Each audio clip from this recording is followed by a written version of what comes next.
一手把你带大，为什么要背叛我？你是养了我18年，可你杀了我父母和我姐，这笔仇我一直铭记在心。你怎么知道？结束了，若有来世，我希望能有一个幸福的家庭。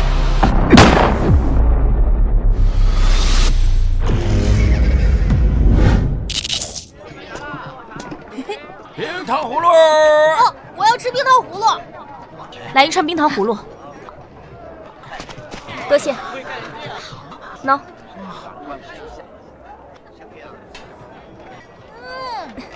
小明，糖葫芦好不好吃啊？姐姐买的什么都好吃，就你会哄我开心。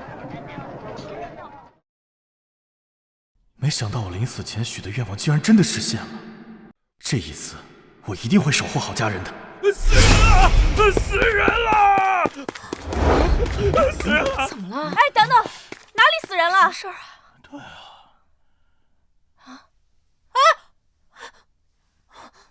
送你了。等等！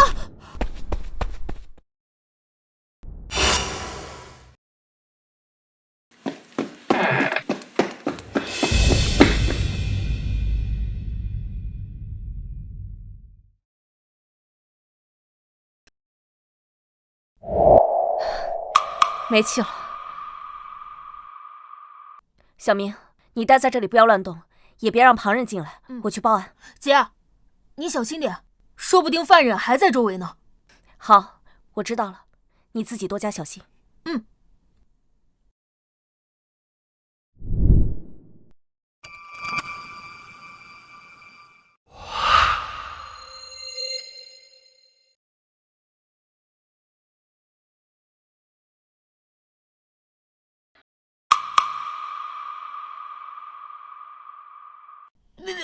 好臭！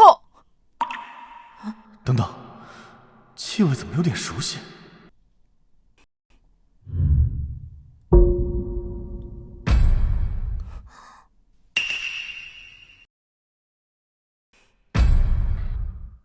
刚擦过的地。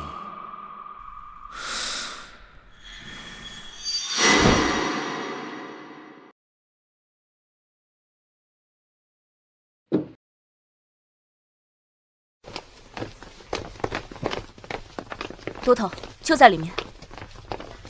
怎么有个孩子在这里乱翻？谁家孩子这是？小明，不是跟你说了保持现场不要乱动吗？雷都头，抱歉，他是我弟弟周明，平时顽劣惯了，我会教训他的。小子，哎，行了，老雷，别跟小孩计较了，赶紧搜索一下现场。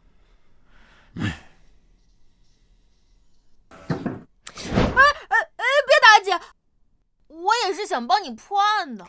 你不捣乱，我就谢天谢地了。待在这里啊，不准乱动。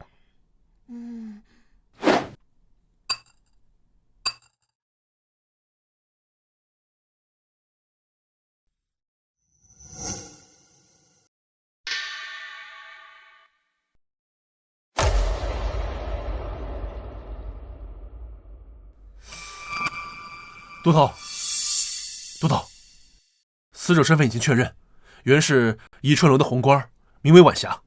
死者自己暂前赎了身，并落户于此，死亡时间大约在酉时以后。脖颈有很深的淤痕，但并未发现其他致命伤。老李，我大致都查了一下，死者的钱财尽失，许是带人入室劫掠杀人。啊？什么劫掠杀人啊？这不明显是熟人作案吗？又是你！熟人作案，去叫街坊打听一下，死者生前的熟人都有谁？是。阿弟，休得胡言，赶紧回家，莫要添乱了。唐姐，我说的都是实话，你拧我干嘛？你叫阿明对吧？啊，我听你姐提起过你，刚才你说是熟人作案，是不是之前有什么发现呢？一个小屁孩说的话你也信？集思广益嘛，姑且听之，说说无妨。这很简单，首先我检查过死者，他口鼻上有余温，关节灵活，说明死亡时间不长。此时初冬，小雪已至，尸体只需1个时辰就会冰凉，因此可以确定他的死亡时间大致在酉时至酉时3刻之间。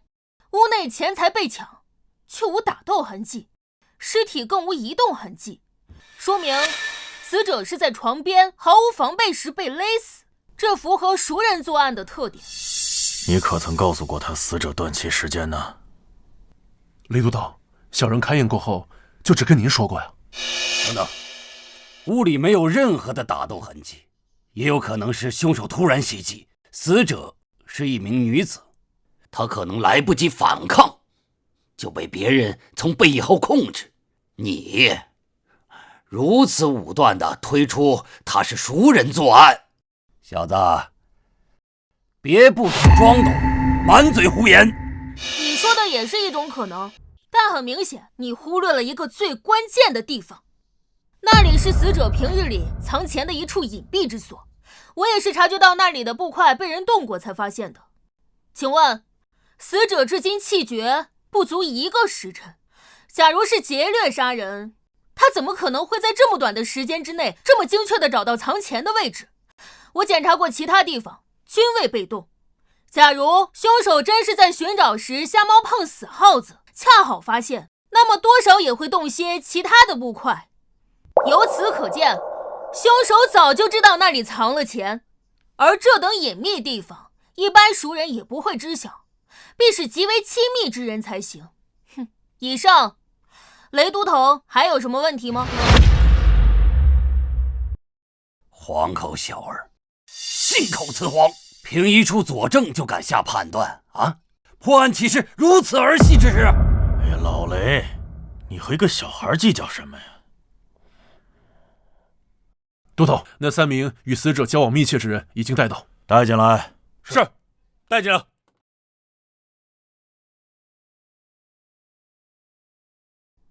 几位，说说吧，你们最近见到晚霞姑娘是什么时候？今日酉时，有人在何处？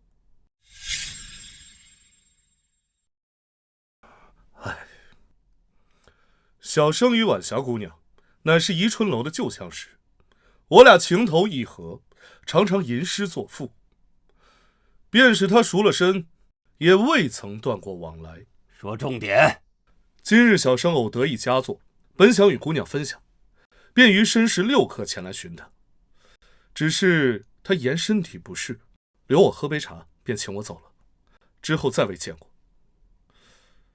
酉时左右，我也回到家中读书，左邻右舍皆可作证。你呢？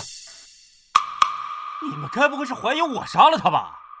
我今天就没见过他。有时我在朱雀门下了差，而后手痒就去了赌坊，正赌得起劲儿，就被你的人带来了。他娘的，坏了老子的雅兴！属下确实在赌坊找到的他。是你？周燕，你认识他？都头，今天下午我和阿弟在街上逛街时，正是此人突然窜出，大喊死人了，才将我引来此处。这么说来，你才是第一个发现案件之人。周燕，还记得当时是什么时辰吗？刚过酉时3刻不久。酉时3刻，你来此作甚？如实回答。大都头饶命啊！这不是我杀的，我什么都不知道啊！知道什么说？说，都头，我和晚霞也算是老相好了。今天一早，他给我送信，约好了酉时与他相约。我当时也没想什么呀，酉时3刻我便来赴约，但是晚霞，美人我来了，都等不及睡着了是吗？晚霞，晚霞，晚霞，死人了，死人了！小人当时都吓傻了，所以我一边跑一边乱喊，这才引来这位女捕头的注意。可是，都头大人，这晚霞姑娘真不是我杀的呀！都头，根据街坊们说，这个金老板与彩霞姑娘交游甚好，甚至还扬言要纳她为小妾。来呀，给我拿下！是，冤枉啊！大老爷，带回衙门。等等，不用浪费这个时间，他不是凶手。又是你这小儿，你说不是就不是，你以为你是谁啊？周燕，好好管管你弟弟。哎呀，我的小祖宗，你少说两句吧。我可不是乱说的，我有证据。证据？行，你现在就拿出证据来。你今天拿不出证据来，老子今天就治你姐一个管教纵容之罪。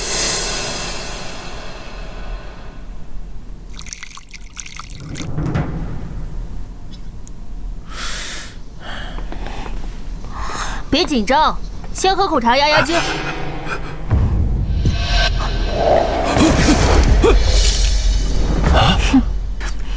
嘿，他是左撇子。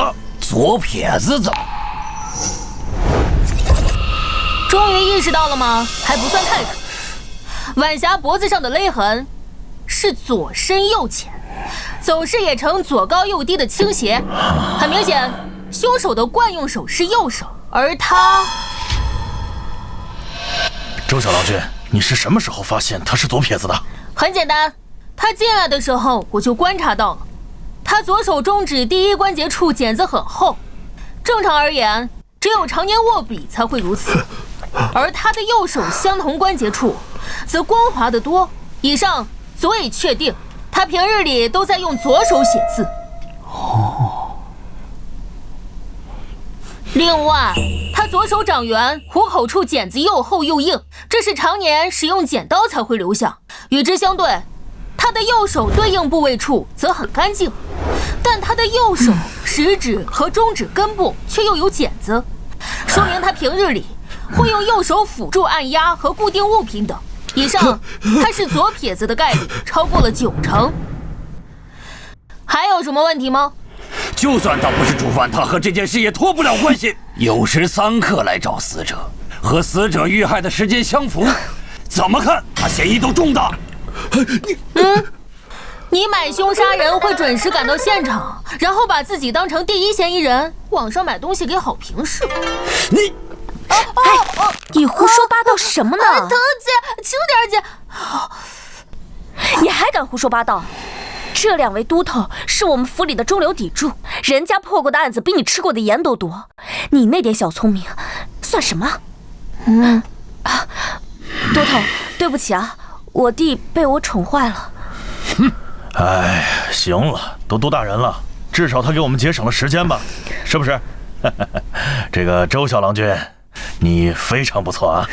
不过咱们破案可不是过家家，你的好意我心领了。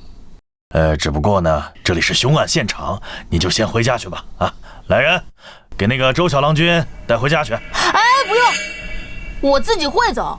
不过看你人还不错，临走前就送你一条线索好了。我看你是皮痒了是不是？你能有什么线索？李都头，我要告状！你也看到了，我姐天天这么打我。按大宋律法，无故殴打10岁以下孩童，当罚钱800，劳作7日。现在她是我姐，劳作就免了，直接把她罚的钱给我就行了。哎，小兔崽子！以大宋律，长姐为母，你状告长辈视为不孝，先鞭15，以儆效尤，然后再审。不跟你闹了，周小郎君，有什么线索说出来吧。好好想想凶手是怎么来的。好了，我说完了，祝你们破案顺利，拜拜。哎，这什么意思啊？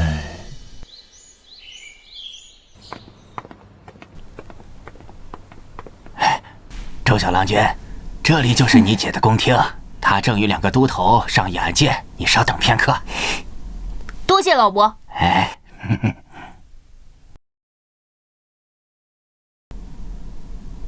啊？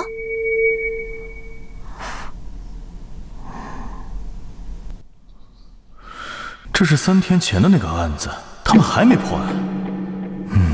死者晚霞，前宜春楼红官儿，9时左右被勒死于家中，屋内凌乱，钱财被洗劫一空。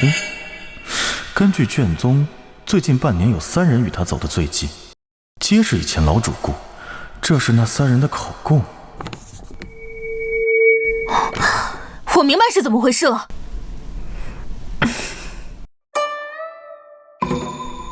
小明，你怎么在这儿？小明，你怎么在这儿？姐，你还记得我这个没饿死的弟弟啊？我还以为你把我忘了呢。那不是府里最近太忙了吗？再说了，我不是给你留了米面吗？你觉得我会做饭？我下次注意。等等，你是不是翻看我卷宗了？臭小子，欠打是不是啊？哎呀，姐，我这不是看你3天没回来，怕你太累，想帮你破案吗？再说了，以前爹在的时候，他也经常拿卷宗回来看，我也没少偷看。那能一样吗？以前爹娘在的时候，凡事都有他们顶着。现在你不捣乱，我就谢天谢地了。哎呀，姐，知道这案子压力大，所以特意来帮你。离破案期限还有2天，没问题。你怎么知道府尹限定的期限啊？哎，简单，平日里命案虽重，却不会让捕快有家不能回。这次反常，压力定来自上官。我听闻，这任汴京府尹已任职5年，却一直未得升迁。加上半月前吏部侍郎告老还乡，他一定会生出想法。这个时候汴京府里发生命案，你说他急不急？至于5天，是我猜的。阿明，我发现你真的不一样了。我这是3年不明，1鸣惊人。说你胖，你还喘上了？那你这么厉害，你知道凶手是谁吗？哼，我当然知道。周燕，你让人找我们来说案情有新进展了，是怎么回事？关于这一点，还是让我来解释吧。周明，你怎么在这儿啊？我弟弟是来看我的。看你就看你，扯什么破案呢？这案子我已经破了。什么？可当真？不是，你真信这一个9岁小孩说的胡话呀？府尹大人给我们的时间就剩2天了，这个时候听听小郎君说什么也无妨嘛。咱们都破不了的案子，凭这小屁孩？我本来就是来帮我姐的，你们爱信不信。哼，小年纪口气还不小，我还就不信了。我们这些老吏破不了的案，你能破？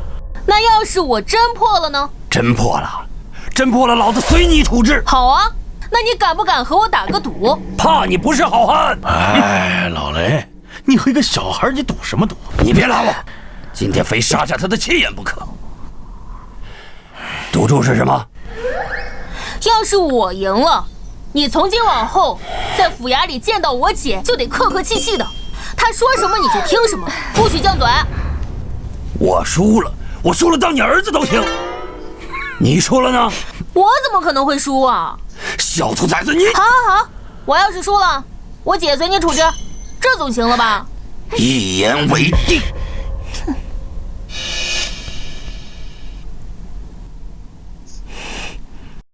你们整理的案件很详细，包括嫌疑人的过往我也看了。整个案件其实并不复杂，凶手就在他们3个之中。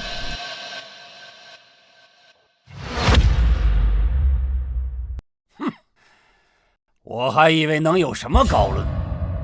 我们自然知道他们3个人的嫌疑最大，但孙茂才和于成山2个人在案发时，一个人在家读书，一个人在赌坊豪赌，皆有人证。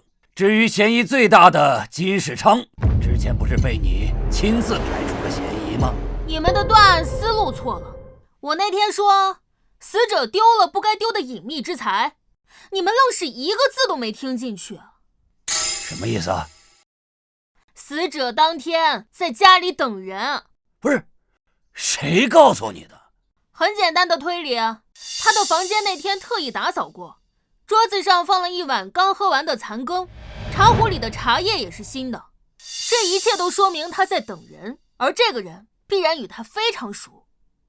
这一点我们当然知道，只是始终没有找到那个人而已。当然不止这些，我说过他丢了不该丢的钱财。根据金世昌的供词，他是酉时3刻去的晚霞家，而孙茂才是申时3刻去找的晚霞，再算上他喝茶的时间，最起码晚霞申时4刻还活着。假设孙茂才走后，晚霞立刻被杀，那离金世昌的到来也仅有1刻钟的时间。我之前就说，能知道他那么隐秘藏钱地方的人，必然是极为亲近之人。而在这半年里，和死者走得最近的，只有他们3人，所以凶手必为他们3者之一。都是屁话，绕了半天不还是绕回去了吗？你倒是说是谁呀？既然你们那么想知道，那我就告诉你们，凶手就是他。凶手就是他。哼，一派胡言。当日他的行踪清清楚楚，他在朱雀门当差，交差便是酉时，然后他去了鸿运赌坊，离朱雀门3刻钟的路程。我们问过赌场的老板，他到赌场时刚好酉时3刻，根本就没有作案时间嘛。难不成他是非去杀人的？我当然不会凭空污蔑他。鸿运赌场位于西城，距离死者家不到5条街的距离。正常而言，他只需要挤出不到1刻钟的时间，就能完成杀人，之后再堂而皇之地赶去赌坊。朱雀门到赌坊需要3刻钟，那是对常人而言。实际上在汴京有一条路，只需要2刻钟不到的时间便能赶到，只是那条路正常无法使用。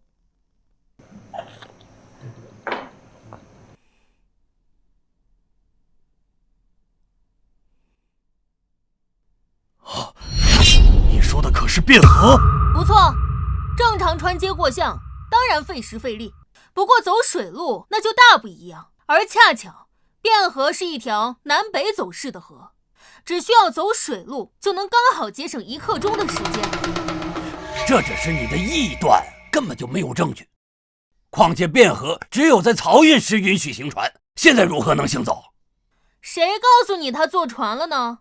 汴河的水流并不湍急，如今虽是初冬，却未上冻，只需小心潜水就能掩人耳目。因此他到达死者家中的时候，必然全身湿透。我检查过案发现场，椅子上有潮湿的痕迹，地面上也刚刚被擦过，想必就是为了遮蔽滴落在地上的水渍。还有凶手和死者的关系，死者家中必然有凶手的备用衣物，所以他必然是蓄谋已久。到达死者家中的时候，没有任何犹豫，勒死对方，然后处理掉水渍，换上备用的衣物，赶去赌坊。前后时间正好对应，刚刚好把他摘了出去。你的这个想法太异想天开了。我问你啊，既然你说晚霞专门在家里等他，为什么又要让人请金世昌酉时过去？谁告诉你金世昌是晚霞请的？于成山早就知道金世昌与晚霞的关系，于是他就想嫁祸栽赃。根据金世昌的供词，晚霞并不是当面邀请了他，而是一封有晚霞笔记的信送到了他的布庄。很明显他被骗了。于成山在确认好作案时间，并邀请金世昌赶去晚霞家，而他到达的时候正好撞上刚死不久的晚霞，再加上2人本就有私情，到时候有嘴也说不清，案子一下就变成铁案。唉，可惜啊。于成山平日里并没有接触过他，不知道他是左撇子，要不然呢，这案子都已经结了3天，我姐也不用跟着你们在这受罪。你阴阳谁呢？还有什么问题吗？有，我再问你啊，如果这一切都是于成山计划好的，他为什么要去杀他的姘头？更别提他一个普通的小吏，怎么想到如此周密的计划？我几时说过于成山是普通人？他是北辽的细作。什么？阿明，你知道自己在说什么吗？不可能，那于成山是城门吏，他的户籍我们早就查验过了，他是泸州人士，12年前前来汴京投靠亲戚，泸州府那边户籍、年龄、时间都对得上，冒名顶替而已。那天在案发现场，于成山虽表现外表粗鄙，可他却站姿挺拔，走路时右手摆动极小，这是常年军武的特征。还有他走路时有轻微的外八，双腿罗圈虽不明显，但还是能观察得出，这起码是得有10年马背经历才会留下的。我可不记得咱们大宋泸州有这么一支骑兵。不是你，继续说。他的拇指关节下有一圈很明显的环，说明他常年戴扳指。还有他拇指指头肚处有一圈很厚的圆形茧，位置非常精确，说明他年幼时就开始练习弓箭。但是他来汴京的这10年里，痕迹还是未消退，说明这些年他私下里还在练习弓箭。你们说，一个军武出身、擅长骑射的精锐，来了汴京担任城门吏，甚至不愿荒废武功，你们说他想干什么？小郎君分析的确实有几分道理，可是你并无实据。这于成山毕竟是城门司的人，如果我们贸然抓人的话，仅以推论肯定是定不了罪。万一时间拖长，城门司前来要人的话，恐怕不好收拾。所以他是细作的事，你有几成把握？10成。好，那我就陪你赌一把。老雷，准备抓人。别冲动。小子，你分析的头头是道，但是有没有点那个实质性的证据啊？我们这样空口白牙的去抓人，事后要是有什么事儿的话，你姐也脱不了责任。我有2个实质性的证据。有证据你不早说？你给我机会说了吗？不是你，好，现在能说了吧？破案之道，万变不离其宗。想要定案，无非就是需要人证和物证罢了。这个案子想要人证，几乎是不可能了。但是物证，那就大不一样。你有物证？我们先简单回顾一下这个案子。3日前，于成山与晚霞约好见面。酉时，于成山交了朱雀门的差，利用汴河的暗流，在酉时1刻至酉时3刻之间赶去了晚霞家中。怎么弄成这样啊？快进来，喝杯热茶暖暖身子。之后，于成山被引到了屋内，坐在了椅子上，留下了水迹。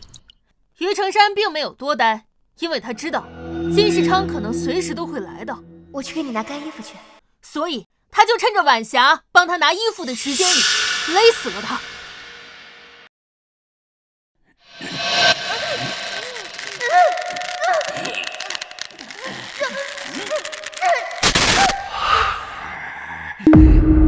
那之后，他快速地换好干净的衣物，再将屋内所有的首饰和钱财全部带走，赶去了赌坊。就在他走后不久，金世昌来到。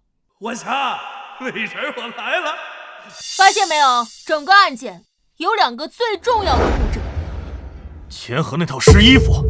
没错，他本可以杀完人之后不拿钱，但他是个老赌鬼，必然负债累累。这种有机会让他翻本的钱财，他一定不会放过。但晚霞之前是一名出名的红官，就算赎身后剩下的积蓄也剩不少。反倒是于成山，每月的俸钱不过1两2钱，所以你们只需要在他家中搜出一笔可观的钱财，便可以此为由将他带回府衙审理。他这种人经不起审的。好，有这理由就足够了，城门司那边也不会说什么。只是那套衣服怎么成为证据？已经过去3天了，恐怕他早已经处理了。就算是咱们找着那套衣服，万一他到时候要是不认呢？只要你们把我带去，我会让他承认的。啊？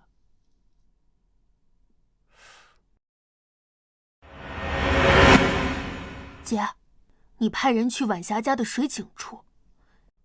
足够了，事不宜迟，马上动手！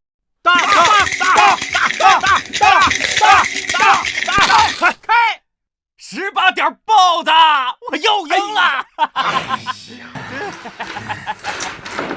于哥，你今晚这手气真棒啊！嘿嘿，还行还行。这么晚了，是谁来了？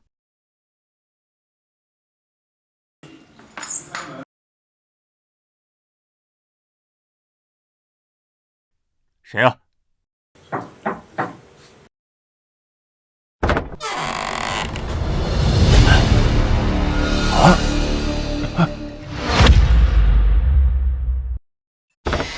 是你！别动，把刀交出来！于兄，怎么回事？汴京府办案，统统别动！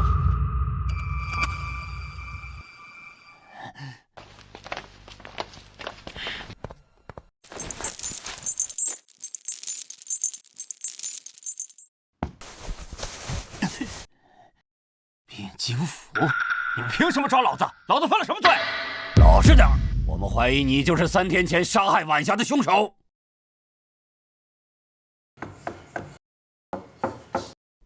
阿明，你干嘛呢？哎，找证据，说了你也不懂。臭小子！你们到底要干什么呀？3天前那婊子死和我有什么关系啊？我都告诉你们了，下了差之后，我直接去的赌坊，哪有时间去杀他？没错，于兄在我们城门司任职10年，他什么人，我们最清楚。你们汴京府的案子破不了，就栽赃到我们城门司头上，还要不要脸啊？闭嘴！我们来抓他，自然是有证据的。证据？证据在哪儿啊？倒是拿出来啊！我告诉你们，老子虽只是个城吏，但这些年认识的人脉也不少。今天要拿不出证据，我跟你们没完！都头，找到了。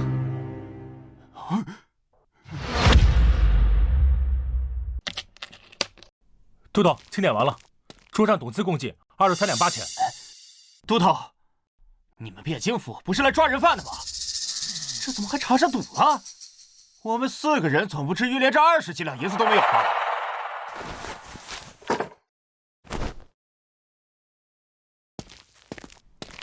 我检查完了，都是50两的大银，一共150两。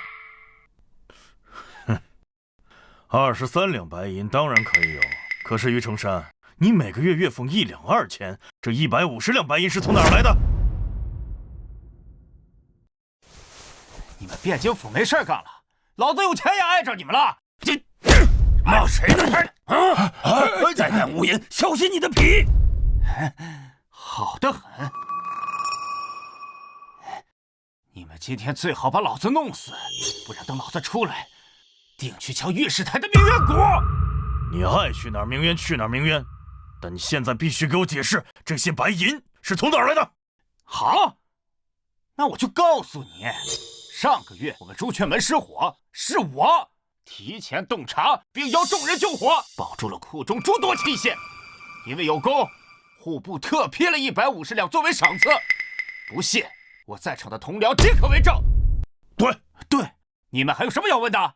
啊？没错，当时救火时，我就在这。事后还是我们上官亲自向朝廷禀报，请求的赏赐。你们汴京府可不能冤枉人啊！就算是朝廷赏赐的150两，像你这样的老赌鬼能存得住钱，早就输得一干二净了。这些钱肯定另有来路。哼，没有证据就开始凭空捏造是吧？是你？我想起来了，那天我得罪过你，你这是要公报私仇啊！你胡说八道什么呢？你少装蒜！那天晚上在朱雀门，你背着你弟弟求我开门，你敢说不是你？小叶，怎么回事？都头，是1个月前，我弟弟突然落水，晚上便发了高热。你也知道，我只有这一个弟弟，于是我便背着他去医馆求医，但他实在病得太严重，内城的医馆已经无能为力，只有外城的薛神医擅长此症。君爷，求求你让我们过去吧，我弟弟快撑不住了。宵禁之时，非有皇城司守御，任何人不得同行。我乃汴京府左军巡捕，并非带人。这位君爷，还请行个方便，来日定将厚礼相报。汴京府了不起啊，少在这套近乎，速速离去，否则连同你姐弟一同拿了。我想起来了，我就说这个女捕头眼熟呢。原来你就是那天叫门的人啊！汴京府是抓不到犯人来此公报私仇了吧？于兄，你放心，到了公堂，我定会全力为你作证。哼，多谢兄弟，这次洗刷了冤屈，我定摆下酒席，好好酬谢诸位。放心吧，于兄，公道自在人心，他们汴京府也不能凭空无人清白啊。家书是御史台监察，若是你们要公报私仇，我定要让家书踩你们一板。到时候别说他们2个小小的都头，就是那汴京府尹也是要吃不了兜着走。听见没有？快放了我们，否则我们非得把这件事闹大不可。没错，放人！放人！放人！放人！给老子闭嘴！哼，敢做不敢认啊！哼，弟兄们，咱们不用怕。哼，该害怕的呀，是他们。老实点。老李，现在怎么办？实在不行，把他强行押回府里先审了再说。只要撬开他的嘴，这事就好办了。撬不开怎么办啊？这里是京城，有多少双眼睛盯着我们这个案件？我们一旦出了差池的话，受罚的可不只是我们2个。这也不行，那也不行，现在怎么办？哎，周家那小子哪去了？怎么没有人影啊？在屋里。都什么时候了，把他救出来！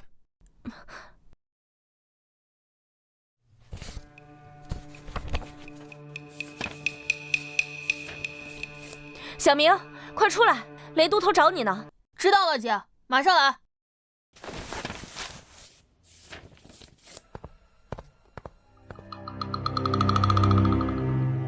他马上就来。大半夜的吵吵嚷嚷的干什么呢？不知道宵禁吗？刑部的王恒，他怎么来了？王都司，在下汴京府李文广，今日在此捉拿嫌犯，稍后便回府衙。哦，原来是汴京府的同僚在此办案啊，失礼了啊！不知是何案件，竟要深夜拿人呢？王都司，救命啊！救命啊！小人是冤枉的。汴京府破不了案，就要拿我顶罪，他们根本就没有证据。你一定要为小人做主啊！没有证据。2位都头，怎么回事？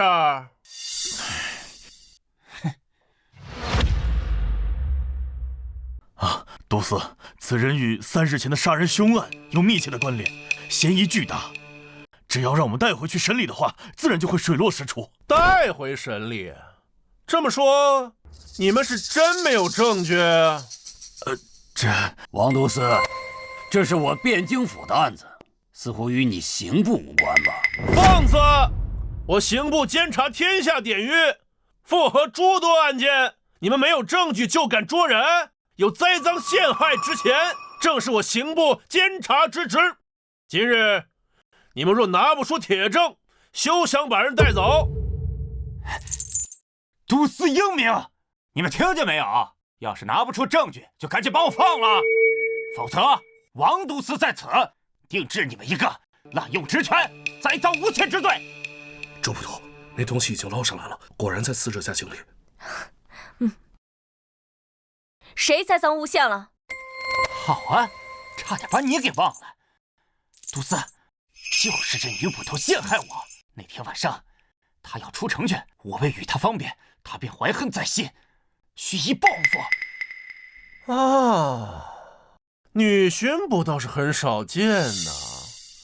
听闻过世的前任大理寺卿家有一千金，不爱红妆，爱武装，整天嚷嚷要当什么神捕，便是你吧？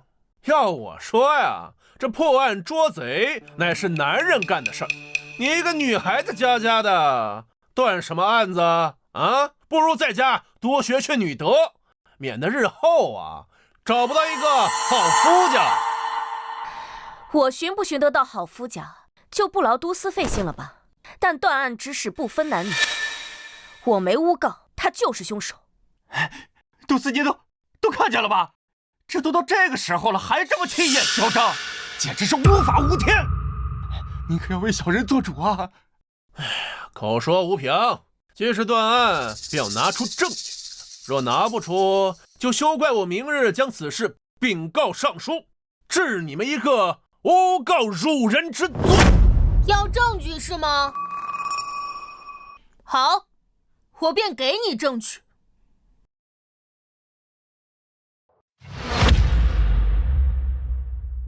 哎，你小子从哪儿冒出来的？杜斯，他就是这女捕头的弟弟。那天晚上，就是女捕头背着生病的他想要出城，他也是蓄意报复。这孩子是你们汴京府的捕快啊？这是天大的笑话呀！啊，你们一群老巡捕听信一个孩子的，汴京府的脸啊都被你们给丢尽了。你夫人知道你养了外室吗？你胡说什么？你这荷包佩戴的位置很显眼，八成是正室所送。荷包异常精致，有金色细线，是蜀锦中的金线孔雀锦。此锦价值1000金，更是宫中贡品。你夫人定出身高门大户。你身上有很浓的胭脂味，说明你前不久还待在一个女人身边。于成山家在东城，而你夫人乃高门，大概率住在北城。我们来了不过1刻，你就算骑马也无法赶来。再加上朝廷再有明文，在职官员不得夜宿青楼。再考虑到你并未骑马，所以你养的外室离这只有1刻钟不到的步行距离。这案子本不在刑部管辖范围内，可你却能这么迅速地赶到。你收到了消息，你是他的上线？不对，以你的智商，不太可能。哦，那你就是受过他的贿。你右手上有老茧，但身为官吏，不是农工，所以你也好赌。你们是在赌局上认识的。够了，庶子，你给我等着！哼！哎，王督察，别走啊！王督察！哎，这小子嘴可真毒。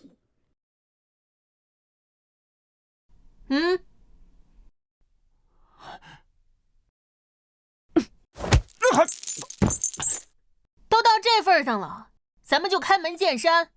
你自己认罪，咱们大家都省事。之后再主动供出上线，我们算你戴罪立功，说不定还能保你一命。如何？你都知道什么呀？你说呢？老子没罪，你让老子认什么？唉，看来你是不见棺材不落泪。姐，给他证据。好嘞。认识吗？这不可能！你们怎么找到的？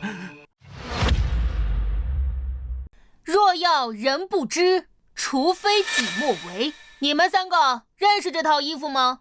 这不是于兄3天前穿的衣服吗？对呀，这件衣服见他穿过不少次，怎么成这样了？没错，我3天前和他一起执勤，我也有印象。你还有何话说？周小郎君，我老雷是真佩服你啊！这物证都能被你找着，这衣服在哪儿找的？怎么还是湿的？很简单，他没有时间处理这套衣服。当初他时间太紧，又要赶去赌场，营造自己不在场证明，而晚霞家离赌坊还有一定的距离。他若直接拿走湿衣服，但凡路上被人看见，就会有风险。而发生命案后，衙役将会仔细搜查周边，他若直接在屋子周围处理掉，也不保险。所以，他最好的选择只剩一个。那口水井，不错，就是晚霞院中那口水井。我从案发当天就注意到他院中那口井。当初我意识到他是怎么杀人时，我就在想，这么短的时间，他应该怎么处理掉那套湿衣服？晚霞家离赌坊虽近，却也有几条街的距离。他若直接带走，但凡被人看见，就有隐患。而他如果随意扔在周围，待汴京府搜寻时，也极有可能会找到。哪怕是扔回汴河，也有被人打捞的风险。综上，他最好也是最安全的方法，就是把这套衣服绑在石头上，丢到那口井里。案发离现在仅3天，衙役一直在现场盯着，他根本就没有时间打捞和处理掉那套湿衣服。所以，想明白这一点之后，在来之前，我就让我姐派人去那口井里打捞。姐，你派人去查一下晚霞家那口水井。结果果然不出我所料。来人，带走。我与晚霞早就相识，做暗地里的夫妻也有些年份了。那天，也就是我杀她的前一日，我与往常一般去她家私会。小宝贝，几天没见，想死我了。哎，干嘛呀？大白天的，让人看见怎么办呀？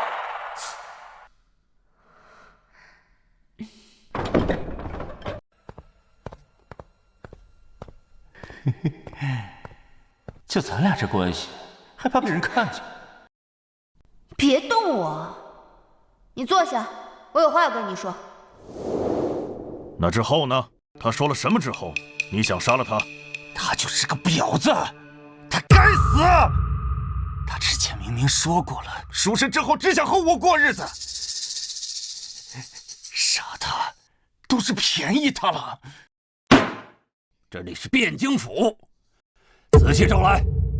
好，我说，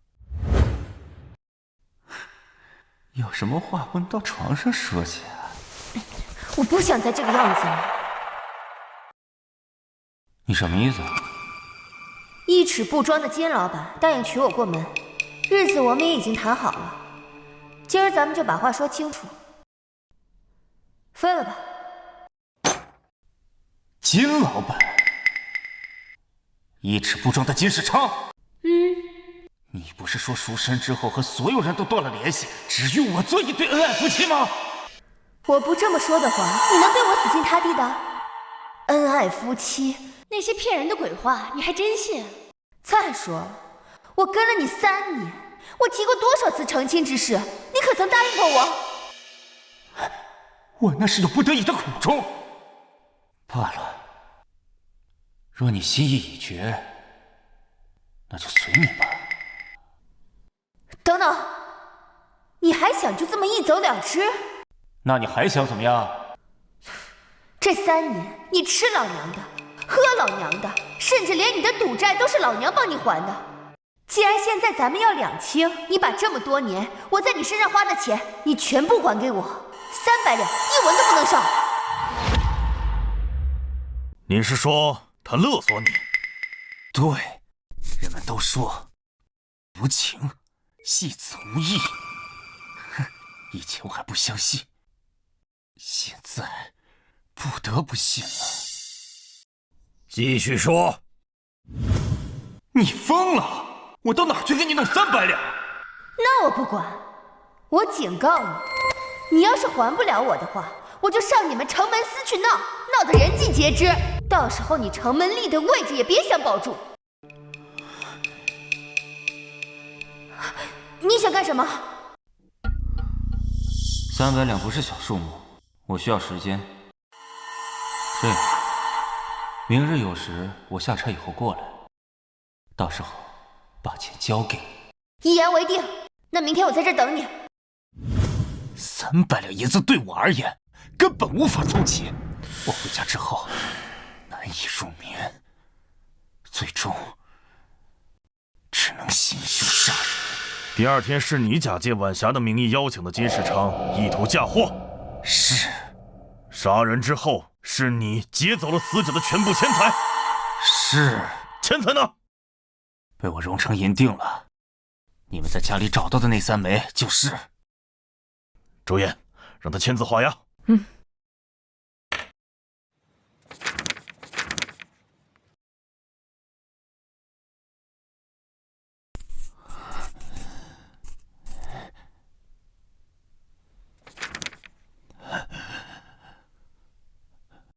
终于结束了。晚霞案的罪名你已经认了，那我们就聊聊别的罪名吧。辽国让你来我们这里的目的是什么？你的上线是谁？我不知道你在说什么。这时候了还冥顽不灵？诸位辛苦了。本官听说你们连夜抓住了3日前命案的真凶，特来一看，没有打扰到各位吧？他是谁？沈清，刑部仅次于尚书和侍郎的郎官，他怎么会来？哦，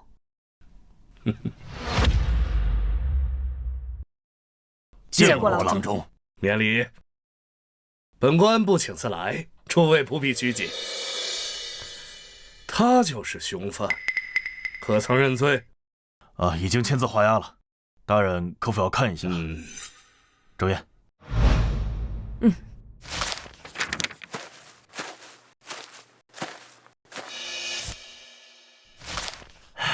郎中，请。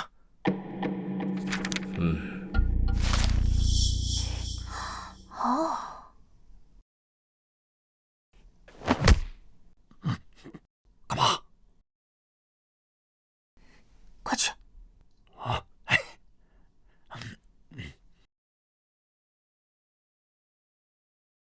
啊，这小子怎么还在这儿呢？李都头，你们汴京府难道离了孩童就不会办案了吗？怎么回事？郎中，之前就是这小子在办案现场胡言乱语，干扰下官与李都头等人办案。李都头，竟有此事？郎中，周小郎君可是难得一见的小神童啊，这次办案他可帮了大忙了。哦，周明见过沈郎中。周明，莫非是前大理寺周四卿的公子？正是。周燕呢是他的姐姐，现在在汴京府担任巡捕。这次呢，周小郎君也是帮他姐姐办案，虽有逾矩，但也情有可原。既然李都头都这么说，那本官也不好再多说什么了。郎中，李都头，口供我已经看过了。既然罪犯已经认罪，那按规矩便应该送给我刑部复审。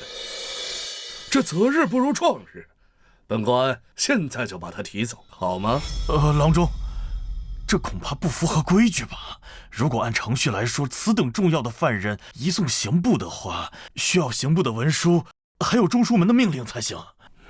要上命。好，王都司。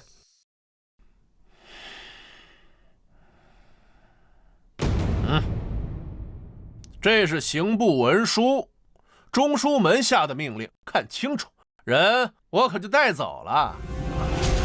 王都司，把人带走。等等，你们不能带走他。为何？他是辽国细作，悬案未结，依宋律，当由汴京府审讯到底。辽国细作，可有证据？尚在审理当中。那就是没有证据。这捕风捉影的事，可做不得准呐。还是把人交给我们刑部吧。王都司，带人走。我说了，你们今天带不走他。李都头，你们汴京府就由着是一个孩童胡闹吗？周小郎君，你看这人不能给他。好，好得很呐，李都头。这刑部和中书门下的文书我已经给你。之前我顾及你们汴京府的面子，一忍再忍。若这孩子还是不知好歹，阻扰公务，休怪本官翻脸无情了。是谁将沈兄气成这样啊？陆兄，些许小事，没想到把陆兄也惊扰来了，罪过罪过了。沈兄此言差矣啊，公事无小事，还是与沈兄交接好。李都头，如今什么情况了？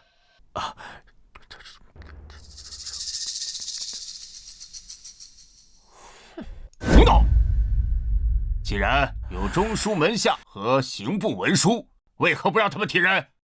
大人，不是我等刻意阻扰，是周小郎君言于承山他是辽国的细作，姿势体大，我等不敢轻放啊。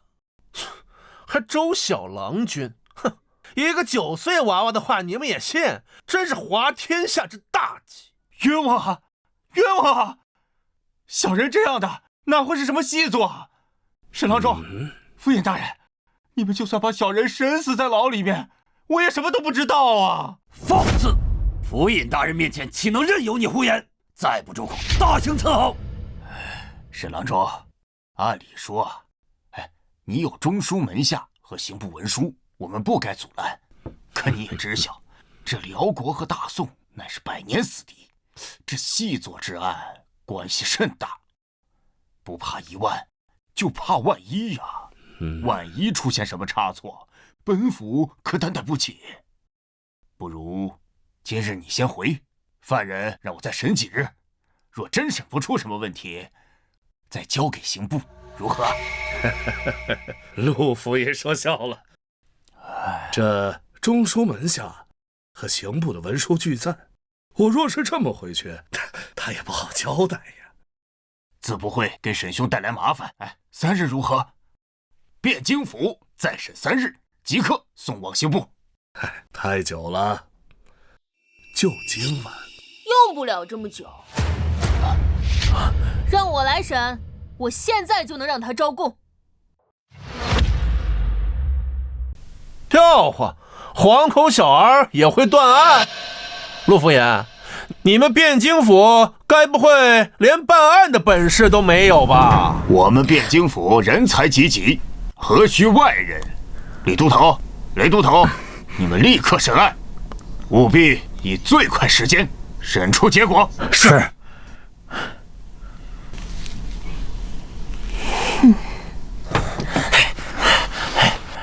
朗正坐。既然如此，那本官就在这儿等着。本官也想见识一下这汴京府的审案手段。不过你们可抓点紧啊！这在天亮时若审不出个证据，那我可就要将人带走了。哼，开始吧。于正山，我且问你，你是否是北辽细作？冤枉！小人冤枉啊！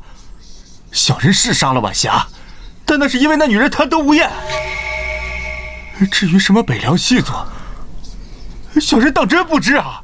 我问你，你拇指上弓箭极厚，非经年累月的老射手不可能有，而且拇指上带扳指明显，以上皆说明你非但早年善射，而近年也常常晚弓，你作何解释？说，村里生活不易，早年间我随猎户进山学了弓箭，至于到了汴京，我虽在城门司，但也有进取之心，因此私下里一直练功，希望有朝一日能通过皇城司的考核。都头，若这都是细作的证据，那整个汴京岂不是遍地都是细作？你的这双罗圈腿，这分明是常年骑马所致，这又是怎么回事？山中猎物需到城中售卖，早年间我常骑驴往返，这才裸腿。这继续审啊！有什么疑点，通通全问出来啊！要不行就上刑。我可是听说这汴京府的刑具是独树一帜，比我们刑部可强多了。顺便提醒你们一句，这离天亮也没多远了。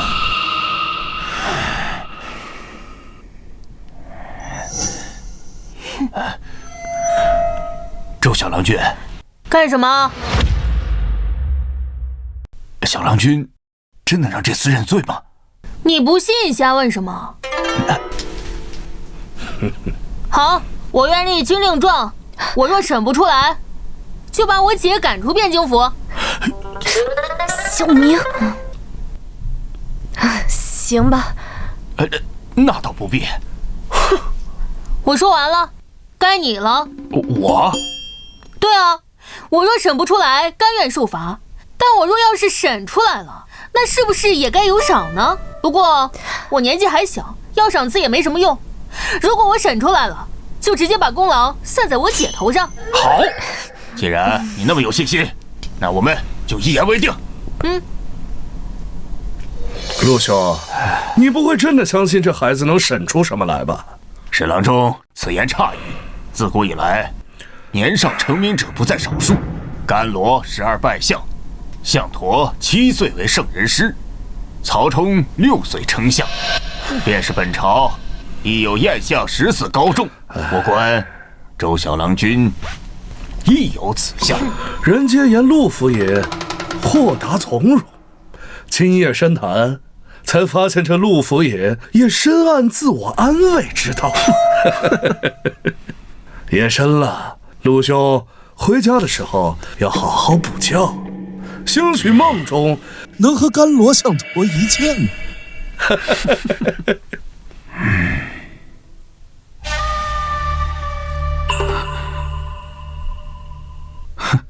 小子，他们那么些人都没有审动我，连大刑我都扛过来了，你该不会以为你能审出点什么吧？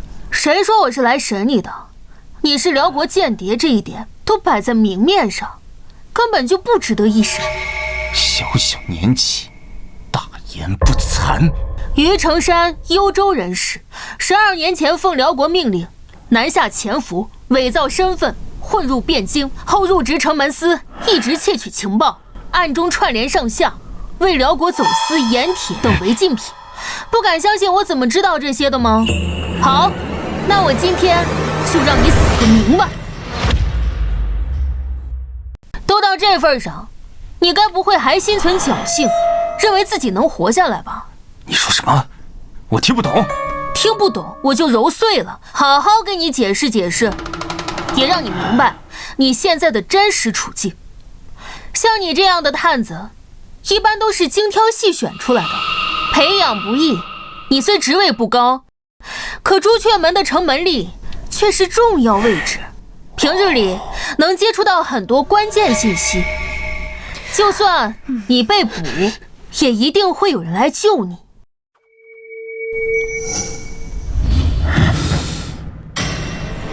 你看我干什么？我又没说你，你紧张个什么劲儿？这也是为什么你之前晚霞案的时候那么轻易的就承认自己杀了晚霞的原因，因为你知道这只是一桩简单的杀人案，并且死者还只是一名被赎了身的贱妻，按宋律无论如何判不了你死罪。再加上你身份特殊，只要细作身份没有暴露，这案子对你的上限来说不值一提，甚至还有100种方法给你减轻罪名。你说对吧，沈郎中？小子，你少在这血口喷人，我根本就不认识他。污蔑朝廷4品大员，你知道是什么罪吗？沈郎中别激动，我知道你不是他的上司，你只不过是也盯上了吏部侍郎的位置而已，并且收到了中书门下的命令，前来与陆府尹抢功罢了。陆兄，你不要听那个庶子胡说，我绝无此意啊。我刚才说的只是你的重要性。沈郎中和王恒他们的确是来了，但是是不是来救你，就是两说了。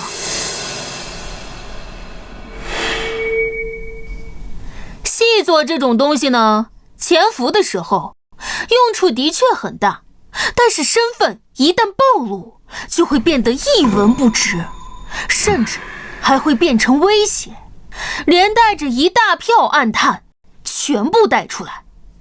之前你牵扯到晚霞案的时候，并没有人怀疑到你细作的身份，他们还有可能会尝试着拉你一把，但是你现在细作身份已经被怀疑，你我都很清楚，你根本经不起查。我们只要再多费几天的时间，你细作的身份根本藏不住。这种情况下，你觉得你的上线会怎样想？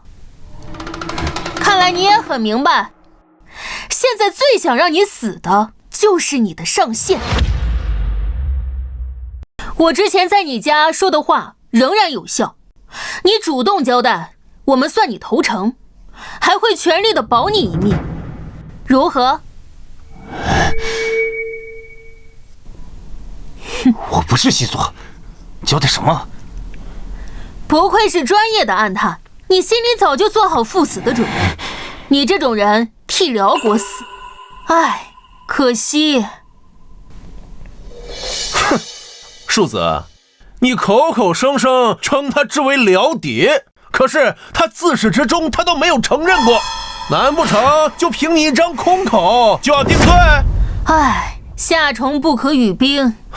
你说什么？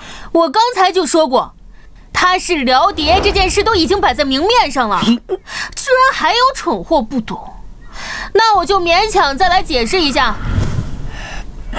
首先，第一点，他的身份户籍是伪造的，他是燕云16州的幽州人士，不是泸州人。哎，何以见得？刚才他不是已经解释过了手上茧子的事儿和罗圈腿的事儿吗？很简单，晚霞案现场桌子上摆放着一碗喝剩余的羹汤残渣，我检查过，此乃绿豆粉浆。绿豆粉浆是幽州的一种特色小吃，口感怪异，汴京极少有人会喝。大家都知道，晚霞当天等的人是他，请问，一个从小生活在泸州，后来迁居到汴京的人，怎么会喜欢喝口感怪异的幽州小食呢？这是其一。至于其二嘛，认识吗？只不过是一块普通的石头，有什么稀奇的？这是眼石，莫非就是用来做泸州端砚的眼石？不错，泸州端砚名扬天下，而在汴京，这种石头却不多见。但是在泸州本地，却到处都是卖这种石头的商铺与小贩。奇怪，你一个泸州籍人士，竟不认识这种有名的家乡特产。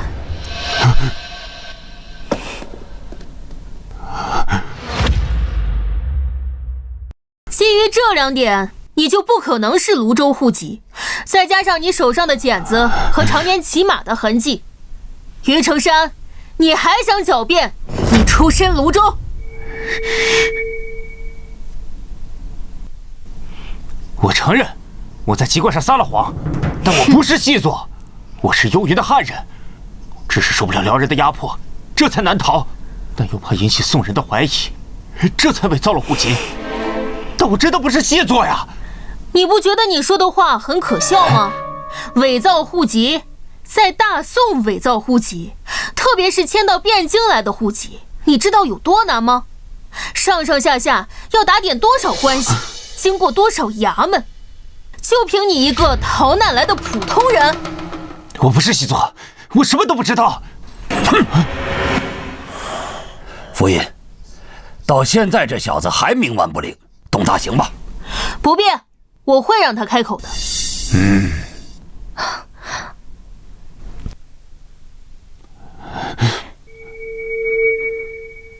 你想干什么？我想干什么？我想救你，蠢货！我说你替那些辽人去死，不值得。你以为我是在安慰你？我是真这么想的。你是幽州汉人，这些年一定不好过吧？幽云16州是我汉故地，被北辽霸占了近100年，他们从不把你当同胞，他们欺压你，奴役你，无论你们多努力，多么拼命，都始终不可能真正的融入他们。为了这些辽人去死，你真的甘心吗？别说了，我什么都不知道，我什么都不会说的。杀了我，快杀了我！你这样的反应，说明你并不把辽国当归属，一心求死。你有妻女。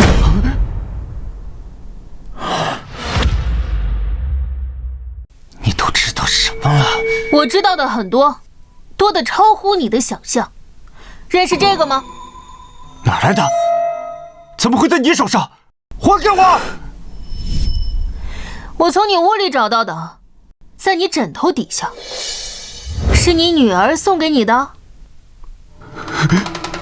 这福袋的用料并不好，只有中间用了红布，说明你家里并不殷实。这福袋里面放了5根桃木，是用来祈福转运的。福袋有好几处磨损，里面的木头也已经腐烂了，这说明有些年头了，并且被你常年握在手中。能让你这么思念的人，8成是你最亲近的人，要么是你的妻子，要么就是你的女儿。这福袋的做工并不好，很明显是初学者，是你妻子的可能不大，所以是你女儿在你临来之前专门为你准备的。哎呦，刚学女红的年纪，6、7岁，那可真美好呀。12年，你有多少年没见过他们了？要是他们还活着，也到该嫁人的年纪了。你说什么？哦，原来你还不知道他们已经死了呢。胡说八道！黄口小儿，信口雌黄，我杀了你！他们活着，他们活得好好的，派我来之前，他们偏偏答应我。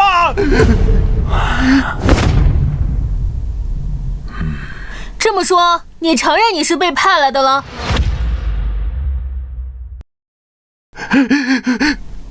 哼，他们还活着，一定还活着，对吧？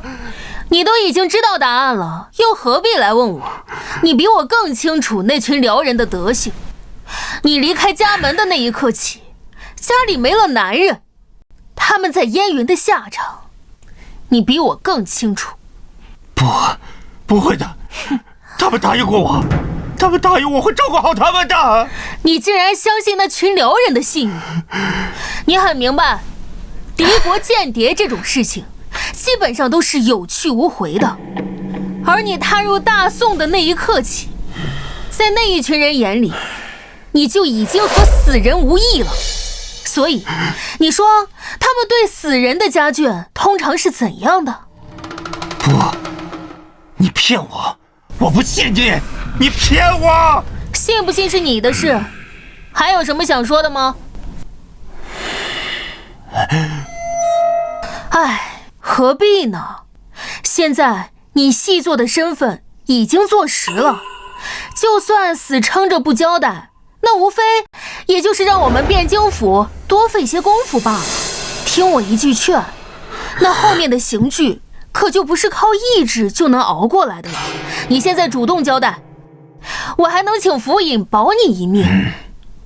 于成山，你若现在供出其他暗探，本官保证定留你一条性命。这可是你逼我的。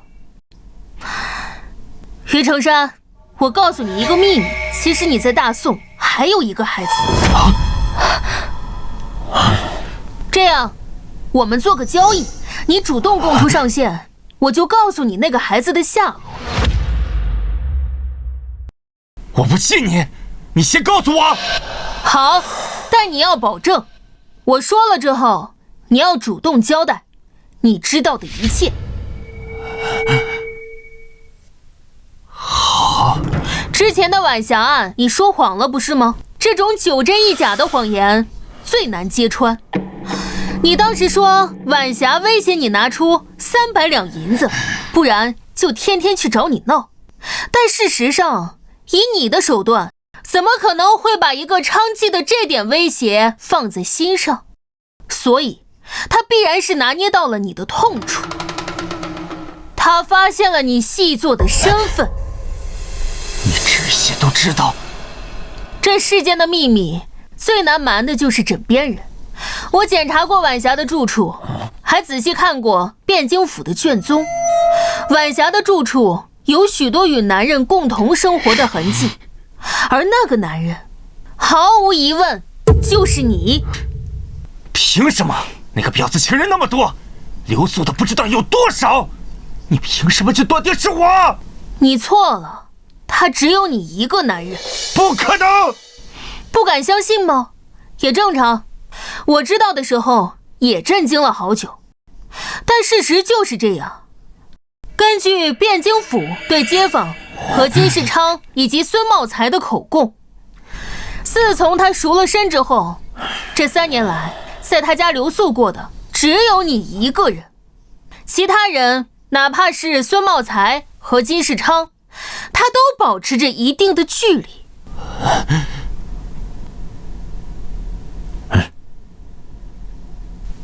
不可能，这不可能！你在骗我！那你知道她怀孕了吗？你这种细作，哪怕内心再强大，本质上也是孤独的，因为你们每天生活的环境、接触的所有人都要小心翼翼，时刻防备着。也因此，你们内心深处所渴望的是与家人的温馨。根据你之前的口供，这3年里，你对他多少也是有感情的，他也是的。甚至在这3年里，他曾不止一次的向你提出过成亲，但都被你拒绝了。他本来已经想放弃了，但直到发现怀了你的孩子，后面的事，你比我更清楚。不可能！他说那些绝情的话，还逼我拿出300两银子，还说要嫁给金世昌，还说要跟我断绝关系。他找你要钱，是因为你又拒绝了他。他怀了你的孩子，若不找你要钱，怎样抚养腹中的孩子长大？金世昌确实向他提出过成亲，但根据他的口供，他亲口拒绝了他。他做的这一切，都是因为他怀了你的孩子，而你却亲手杀了他。你今晚是夜柴，我包了些炊饼，都是你喜欢吃的豆沙馅。当家的下差累了吧？来烫烫脚。我呀，还给你温了你最爱喝的烧酒，还给你炒了2个小菜。我或许会骗人，但尸检不会。在案发当天仵作在死者腹中发现了一名胎儿，只有3个月大，是你的孩子。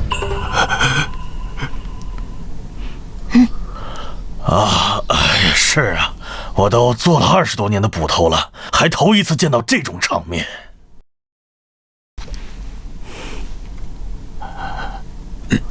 我怎么不知道时间？是，本来我们是不想告诉你的，但是既然都已经说了，不，晚霞，我该死！我都干了什么？我不配活着！杀了我！你们快杀了我！按照之前的约定，该交代了吧？我说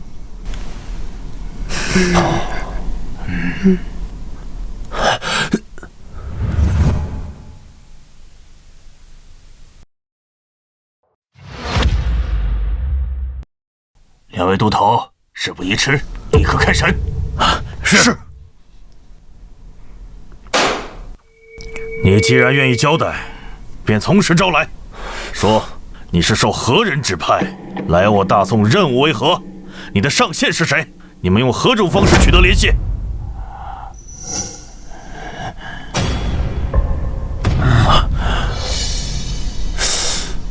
你看我做甚？2位都头啊，切莫听信这厮胡乱攀咬啊！王都司，他还什么都没说呢，你慌什么？于成山，看你这副派头，莫不是想说王毒死是你的同党？他不是，但是他收受了我的贿赂，提供了很多方便给我。逆贼，安敢血口喷人！对不住了，王大人，来人，拿下！郎中，我冤枉啊！你救我，郎中！沈郎中放心，我们汴京府绝不相信此人的胡乱攀咬，待查清真相，定还王都司清白。陆府爷，我们后会有期。郎中，我冤枉啊，郎中！继续审。小叶，随我来一趟。哎。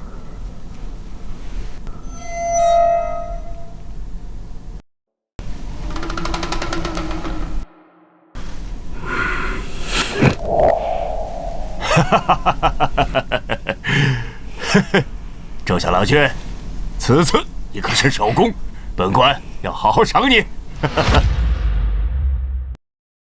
多谢府尹好意，不过我年岁尚小，要赏赐也没什么用。若府尹真想赏，不如赏我姐。哎呀，叫什么府尹啊？平白身份了，叫世伯。至于你姐，自然会有赏。小叶，此案中你也立功不小，不过细作之案关系重大，具体什么功劳还需上报中书门下才可定下。嘿，你先委屈几日。多谢府尹。哎，谢什么呀？生分了，生分了。哎，说起来啊，你父亲生前与我同朝为官，如今是该对你们多加照拂才是。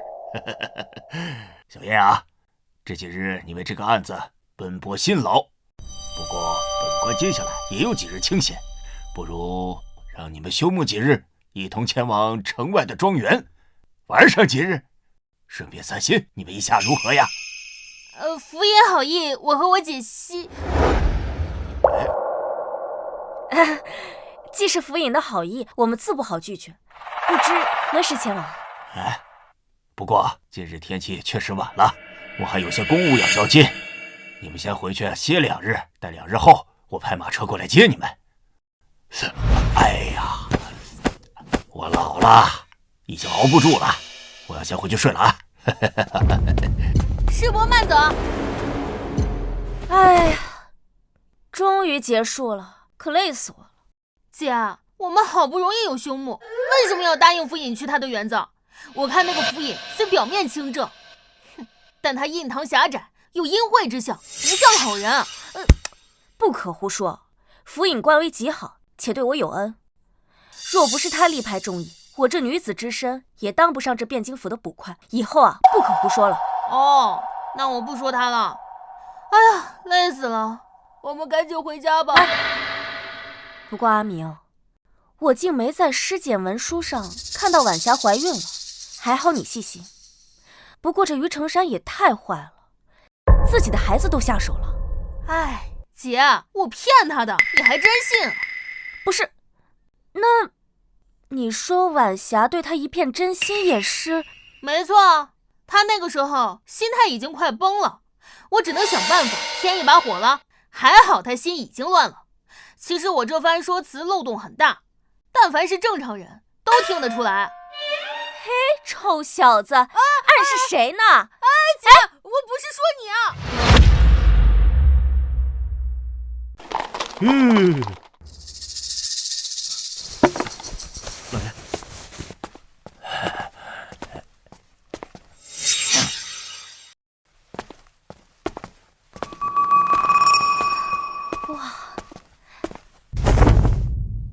两位贤侄，这位是吴管家，跟了我30多年，对庄内之事了如指掌。今日我有事，就让他带你们先熟悉熟悉庄子。吴管家，这2位贤侄是我的贵客，你先带他们见一见夫人，再好生安排住处。是老爷。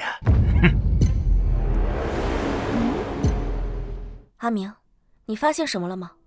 没事，可能是我多心了。2位随我来，请。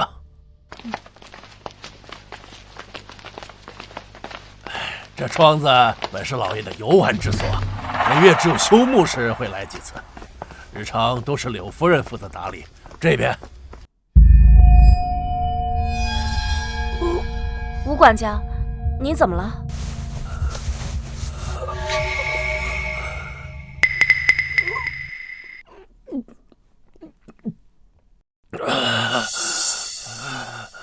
两位见笑了，老毛病了，一旦发作便心慌难耐，双手更是止不住的颤抖。年轻时候还好些，如今越发不受控制了，喝些酒就好了。请，二位请，给我站住！别跑！狗奴才！少爷教训你还多！二少爷，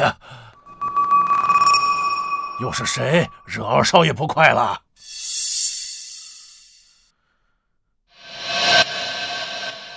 还不是这个狗奴才！算了，不说了。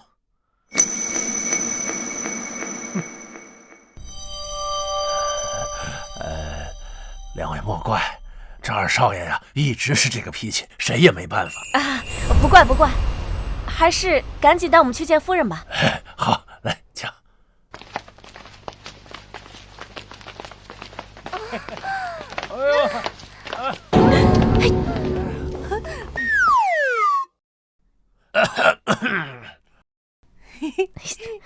夫人，我的客人来拜见您了。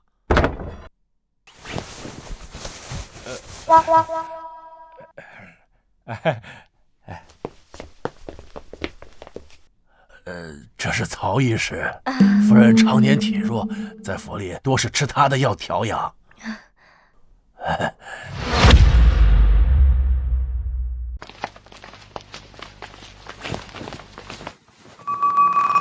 两位便是周侄女和周贤侄吧？夫君之前与我提过你们，对二位可是赞不绝口呢。夫人客气了，属下在汴京府任职，这些年承蒙府尹大人照顾。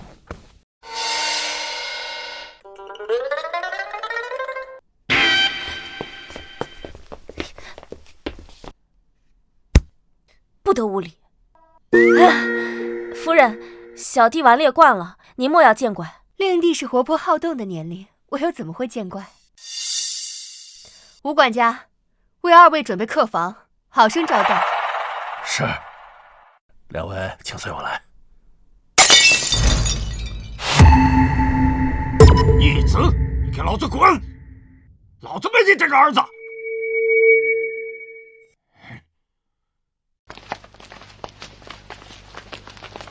老爷，什么事儿把你气成这样？能有谁？就这个孽障，气死我了！哼！老爷，都是一家人，有啥话慢慢说啊。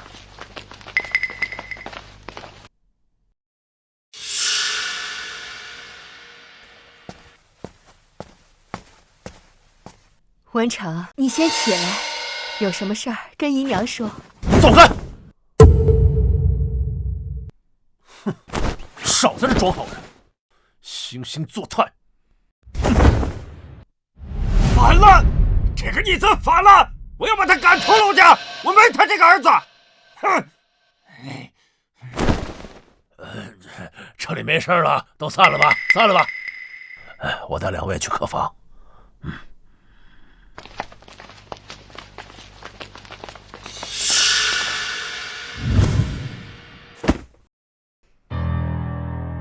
阿明，我怎么感觉这趟不该了？我早就说了，不过来都来了，就只能先住几天，只能希望别出什么差池。唉，也只能如此了。周捕头，小郎君，你们在屋里吗？谁啊？是你？有什么事吗？周捕头，小郎君，大少爷想杀了夫人，求你们想想办法吧。什么？哦？你还知道什么？赶紧说出来！姐，别激动，请坐。哦。别紧张，慢慢说。哦，对了，你叫什么？秦柱，你们直接叫我名字就好。看来你也比我姐大不了几岁，我就叫你秦大哥好了。好。听秦大哥的口音，不像是汴京本地人。是，我祖籍均州，因5年前家乡闹灾，逃难至汴京，幸亏陆老爷收留，这才捡回了一条命来。哎，东扯西扯什么呢？还不快问关键的？哎，姐，你急啥？你不是一直说想当汴京第1神探？好好看，好好学。秦大哥，你刚才说大少爷想杀柳夫人，是发现了什么吗？以前大少爷和老爷在屋里争吵的时候，我无意中听到过几句。无意中？是有一次在屋后清扫的时候，二位大概不知道，现在的柳夫人虽名为夫人，实际上却是老爷的侧室，并非大少爷的亲生母亲。大少爷的亲生母亲是汴京霍氏，只不过早早病逝了，因此大少爷虽然是长子，一直不受老爷喜爱。而这些年大少爷科举也屡试不中，因此一直想要老爷手中印官的缺，而老爷只是4品，印官的位置只有1个。二夫人这些年也一直想为二公子讨要，没想到那一日大少爷和老爷吵得激烈，竟然说出那种话。爹，你难道真要把那印官之位交给那不成器的老二吗？知不知道这样会毁了陆家的？住口！不给他，难道要给你？你看看你，哪有一点兄长的样子？圣贤书都读到狗肚子里去了，科举屡试不中也就罢了，如今为了一个印官之位，出口就诋毁你的亲弟弟。我若真把这印官的机会给你，才会毁了陆家的未来。爹，我没有想到你竟然如此绝情。哼，但你别忘了，4品官员虽能见直系亲属为印官，但必须是个嫡子。如果我没记错的话，柳姨娘还是侧室吧？你个孽障！陆家的事儿还轮不到你来说三道四。柳姨娘，明天就把她扶上。好啊，我等着。那个女人整天和曹大夫厮混在一起，谁不知道怎么回事？老儿是不是你的种还两说呢？整个陆家就你被蒙在鼓里。渣！你非气死我不成？我打死你！你打死我管什么用啊？给你戴绿帽子的你不管。我告诉你，你要是敢把他扶正，休怪我不讲情面啊！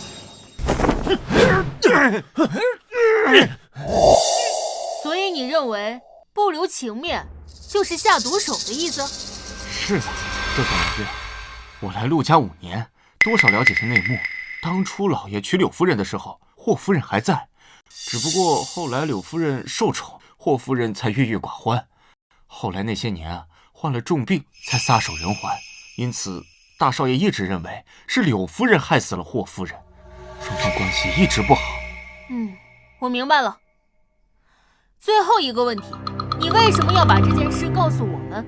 是这样，前几日我听老爷提起过小郎君和周捕头的威名，在汴京破获了一桩大案，更对小郎君赞不绝口。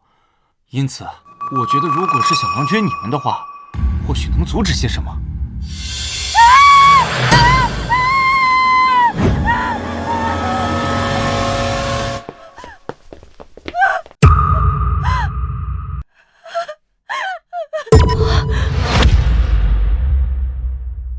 夫爷，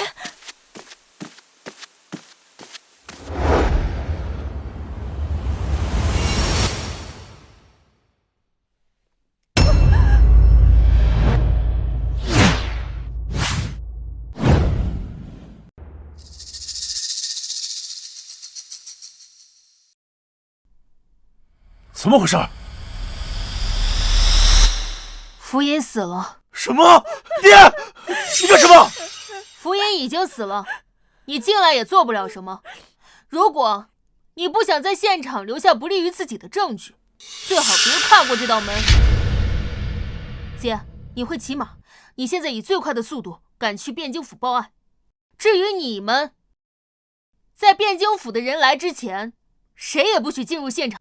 小子，我是府尹之子，凭你也敢指挥我？府尹之子，请问你现居何职？位列几品？我姐乃府尹生前亲封的汴京府军巡捕。如今这里发生命案，依大宋律，一切都得以我姐为主。你一介白衣，还想造反不成？好大的胆子！娘，五儿，一切听周小郎君的。哼！阿明，你保护好现场，我马上找人回来。嗯。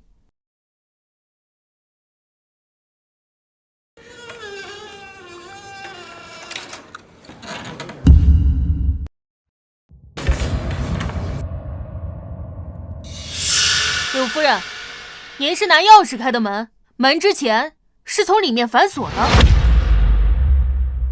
是，今日大郎和老爷争吵后，老爷便一人在房里待着不出来，我担心他便来看看，却发现门从里面锁上了，我这才拿钥匙过来开门。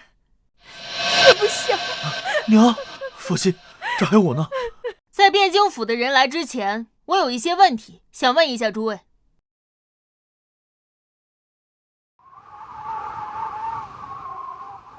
在哪儿？在哪儿？府尹大人在哪儿遇害的？周小郎君，夫人，两位郎君。李都头，府尹大人平日待你不薄，你可一定要查明真相啊！夫人放心，属下一定不会放过凶手。现场除了我检查过府尹生死外，无人进过，还保持原样。哎呦，原来你小子知道保护现场啊！啊，我没说错什么呀。柳夫人，还劳烦你们在门口等着。娘，这里有李都头他们就够了。伤心过度对身体不好，您先回房休息吧。大郎，我们先回去吧。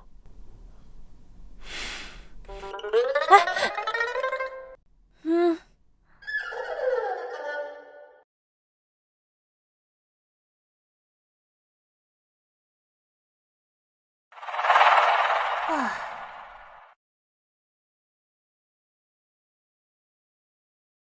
我初步勘察过了，房门从内反锁，是柳夫人拿钥匙开的门，而那里是房间内唯一一扇窗户，也是从内关死，这就很有意思了。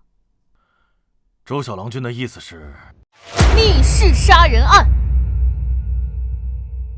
密室杀人？什么叫密室杀人？就是一间密闭的屋子内，只有死者一个人的案子。我一般把这种案子统称为密室杀人案。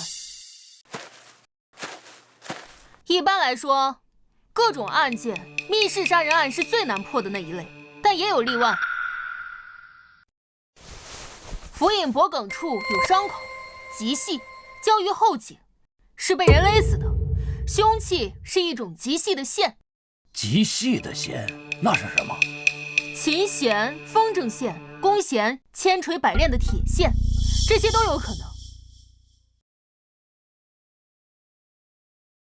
府尹指尖里有血肉残留，与脖颈上不规则的小伤口对应，应该是他自己用手抠的。是府尹大人被人从后面勒住脖子，试图用手扯开那个线而留下的。看这种情况，府尹应该是坐在这里读书的时候，被人突然从背后勒住了脖子。府尹身体留有余温，说明死亡时间不会太久，可能不超过半个时辰。屋内范围不大，能藏人的地方几乎没有。府尹身后的书架无法藏人，凶手无论是从哪里出来，都无法躲过府尹的视线。又是熟人作案？大概率是的，而且不是简单的熟人作案，凶手就在庄园内。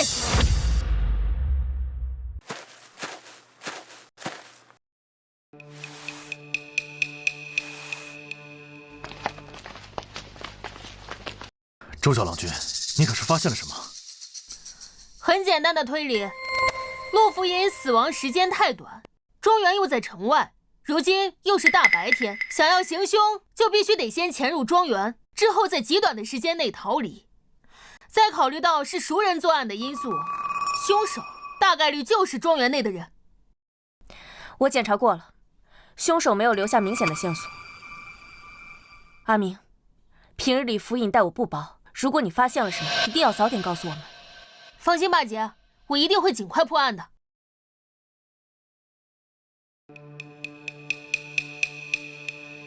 周小郎君，吕都头有话想说。啊，小郎君，那细作的案子刚被查出3天，正在审理当中。这时候府尹突然在庄园暴毙，你说这是否过于巧合呀？李都头认为这2件事有关联。不会，就因为时间太近了。就算辽国同党想做些什么，时间上也太紧。更何况细作已经认罪，有这手段，不如想想办法如何灭口狱中的于成山。这案子8成是偶发的案件。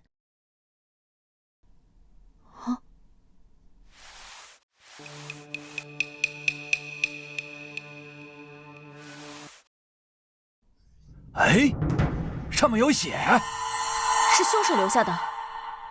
凶手是杀完人之后从窗子逃走了，可这窗子分明是从内部反锁的呀。原来如此，我明白了。阿明，你是发现什么了吗？唉，是我之前想的太多。哎呀，阿明，你要是发现什么，就赶紧告诉我们呀。我说，这案子其实很简单。刑部沈郎中到。哎，沈星，怎么又是他？哎，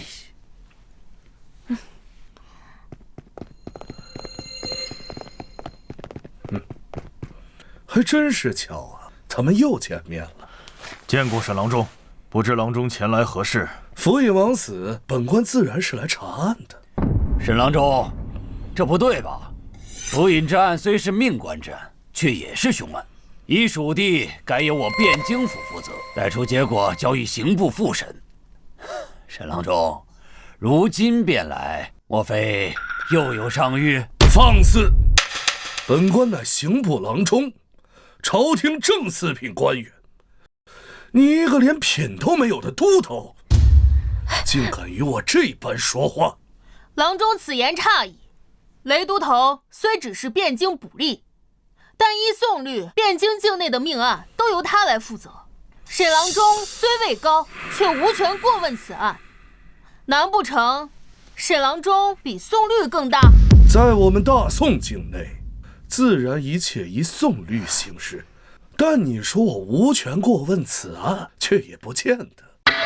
来呀，给这2位都头还有他们姐弟俩看看本官新的任命书。是。中书门下牒，奉敕调刑部4郎中沈星10月初7赴汴京府，任全知汴京府事。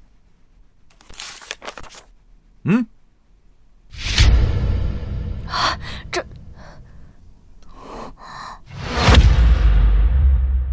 如何？本官是否有权过问此案呢？沈星接任汴京府尹，怎么会有这种事情？不对，你接任汴京府尹，陆府尹怎么办？这还不是多亏了你们办案得力。之前辽国细作一案破得漂亮，朝廷论功行赏，擢升陆府尹接任吏部侍郎，这汴京府尹的位置自然就空了出来。可惜呀，这陆府尹命不好，临上任之前竟出了这档子事儿。哎，这该解释的都解释清楚了，你们还有什么问题吗？既然没有问题了，那都散了吧。这陆府尹的案子无需你们劳心，本官自会另派人调查。姐，你真想自己查清此案？好，我明白了。等等，沈郎中，刚刚中书门下的命令，说是让您10月初7接任汴京府尹之位，不知可对？你想说什么？敢问郎中，今日是10月初几啊？对呀，今儿10月初6。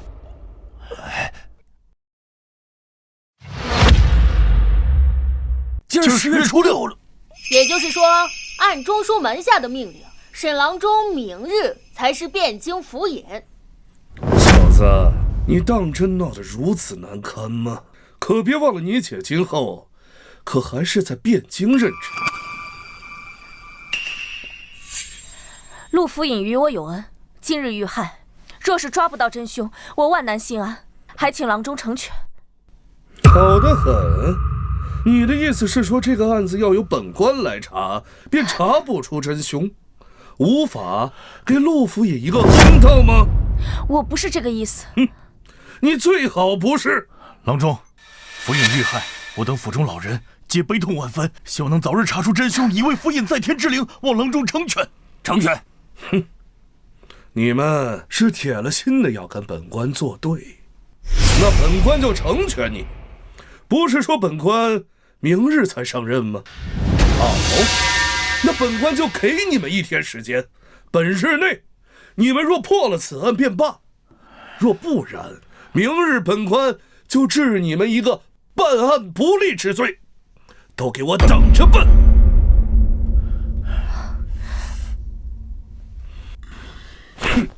本官就在这儿看着，开始办案吧。阿明，那我们继续。好，姐，我们从刚才发现的继续说。等等，沈郎中，你又有何事啊？本官明日才能到任汴京府，无权过问此案。那这小子是汴京府的人吗？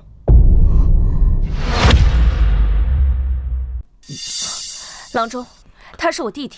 本官知道，本官是问他是汴京府的人吗？不是。既然不是，那为何让他参与？周小郎君是我们请来的帮手，为何不可过问案情？那汴京府有帮手这个职务吗？雷都头，现在离天黑也只剩下半天，你最好要抓紧些。哎，对了，我记得你家还有一位老母，不知道若是雷都头丢了汴京府这个差事，到时候老母由谁来奉养啊？好，我不能帮他们破案，但我教我姐怎么破案总行吧？你教她？她一个女人怎么能学会破案？好，只要你不直接参与，随便你。姐，这次得靠你了。啊？我吗？这能行吗？姐，你要对自己有信心，难道你就不想亲手抓住杀害府尹的凶手吗？我一定要抓住他。这才是我姐。这个案子很简单，交给你，刚合适。可，你不是前不久才说过，密室杀人是最难的吗？但这个案件是密室案里最简单的一类，因为凶手的犯罪手法很简陋。沈郎中放心，不该说的我自然不会说。你最好知道。所以姐，你明白了吗？啊？明白什么？啊？明白什么？好，我明白了。姐，我会从最基础的开始教你。这小子能行吗？周燕那妮子有啥指望？死马当活马医吧。像这种什么密室杀人案，我在汴京府20多年也没听说过呀。要是按照以往的经验细细排查，或许会有线索。可现在只有半天的时间了，只能相信他们姐弟了。走，学一学。姐，首先我们要明确的一点就是，这世上的案子种类繁多，各种各样的情况都会有，但破案之道最重要的只有2点：一就是杀人手法，也就是杀人方法。有许多案子都是因为临时的激情杀人，手法往往简单粗暴，一眼就能看得出来。但像我们这个案子，凶手故意营造了密室的环境，明显是想增加我们破案的难度，所以我们只需要破解他是如何布置密室的，就能解开许多谜题。所以，凶手是怎么布置的密室啊？姐，你仔细想想，府尹是怎么死的？窗户的缝里又为什么会有血迹？周小郎君的意思是，凶手利用凶器布置的密室。没错。哎，等等，阿明，你怎么就确定凶手是用凶器布置的密室？他就不能是用钥匙打开了门，杀了人之后再把门关上吗？问得好，姐，你能主动思考，进步很大。臭小子，什么意思啊？这一点在你们来之前我就已经问过了。府里的所有房间总共都只有2把钥匙，1把常用，1把备用。备用钥匙掌握在吴管家手中，而常用钥匙掌握在不同人手中。就比如陆府尹的这间房，常用钥匙就掌握在柳夫人手中。先假设柳夫人不是凶手，而常备钥匙又掌握在吴管家手中，所以凶手想用钥匙进门只有3种可能：第一，凶手就是吴管家；第二，凶手是从柳夫人或者吴管家手中偷走了钥匙，杀完人之后再神不知鬼不觉地物归原主；第三，凶手早就复制了1把这个房间的钥匙，只等有机会作案。小子，你不觉得你的话有点多了吗？这也算是敲的范畴吗？我说的这些只是案件的基本信息，就算我不说，他们正常查案时也会问询，根本浪费不了多少时间，所以我说和不说根本就没有影响。好，你继续。那本官就要看看，你是怎么通过这些教会他，半天就想学会查案，简直是笑话。这就不劳郎中操心了。我们继续刚才的话题。首先，吴管家就是凶手。我问过，案发时他与大郎君陆文成在一起，这一点可以双方互为人证，基本排除了作案的可能。当然，也有可能他们是合谋，陆文成在帮吴管家做伪证。但是陆文成是陆正的儿子，为什么要帮吴管家做伪证？这一点缺乏合理的解释，所以我们先暂时认为他们的证词是双方有效的。其次是偷拿钥匙，这也太微乎其微了，风险太大。且不说偷和拿的时候，万一被发现了怎么办？就算他真的得手，吴管家也能随时发现钥匙丢失。把这一点告诉你们，布置密室就变得毫无意义了。最后的复制钥匙倒是最有可能，但这样一来，新的问题又来了。这里是府尹的庄园，平日里都不会来住，就算来住，也是在柳夫人的房间。但除了柳夫人的房间，府尹也有其他的备用房间，凶手很难确定府尹每一次住在哪里。复制钥匙的意义也不大，除非他能把陆府尹所有房间的钥匙都复制一次。但是他要是有这本事，陆府尹可能早就被杀了，根本等不到今天。难怪你说从一开始就是密室谋杀。哎，你从那时候就想了这么多吗？这只是基本的逻辑而已，不是个人就明白吗？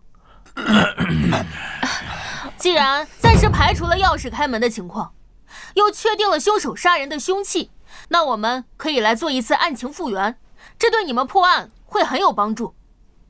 案情复原？周小郎君的意思就是让我们再模拟一次府尹被杀的经过。没错，李都头，麻烦你去找一根琴弦来。哎，你去。好嘞。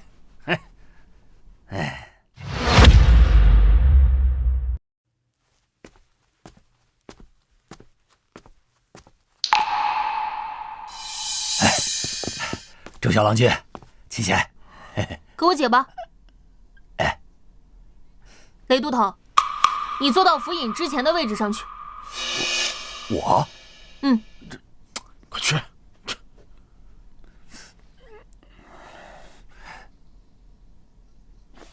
给你。根据当时的情况来看，时间大概在府尹与大郎君吵架之后不久，正坐在这里看书，压制怒火。当时在屋里的是2个人，他与陆大郎君刚吵完架，正在气头上，而这个人却能留下，说明他与府尹的关系匪浅。而这种关系的人靠近你，你是根本就不会设防的。有道理。周燕，你什么时候跑到我背后的？就像现在的情况一样，都头在知道是案情复原的情况下，尚没有注意到我姐，更别提府尹了。那雷都头，你想象现在自己就是府尹，你会有什么反应？那还用想吗？我肯定使劲挣扎，完了身体往后顶，完了想办法扯断脖子上的琴弦啊！非常好，根据府尹的尸体来看，他也是这样想的。但琴弦这种东西太细太锋利，一旦割入脖子，就无法扯断。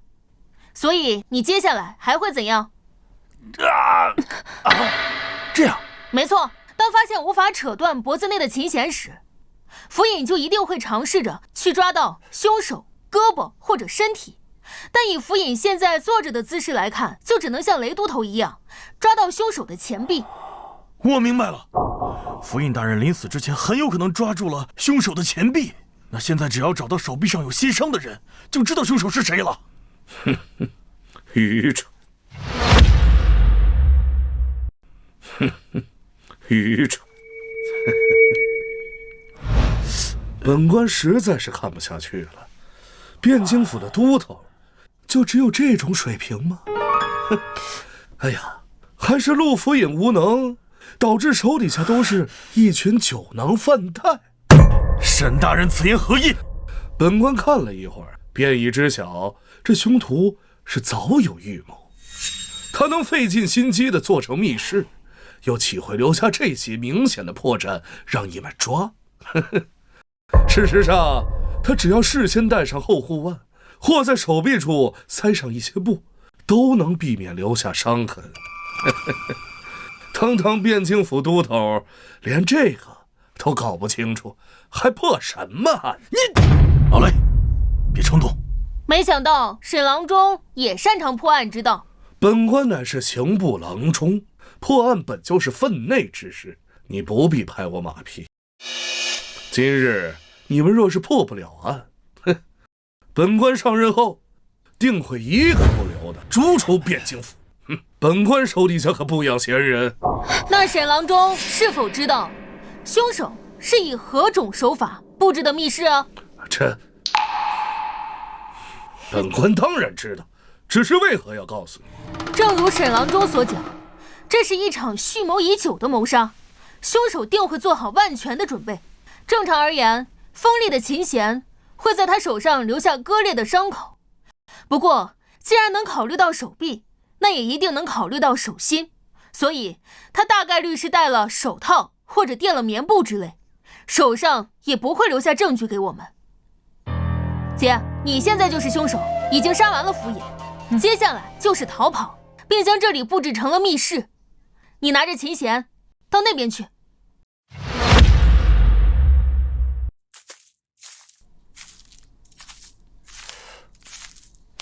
这里吗？好，站在那里别动。接下来我们要复原凶手逃离的方法。等等，沈郎中，你又有何事？这直接说出凶犯逃离的方法，这也叫教？那你想如何？无论是凶犯逃离，还是制作密室的方法，你在以后都不能指点他。好。阿明，没事的姐，我相信你。到了这一步，我解不解释已经没有区别了。你仔细观察，其实答案就在你手中。线索就在我手中。提醒你们一句，离天黑剩下不了几个时辰了。线索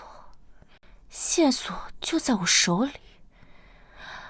府尹是被细线割破了喉咙，那线上一定会有血迹。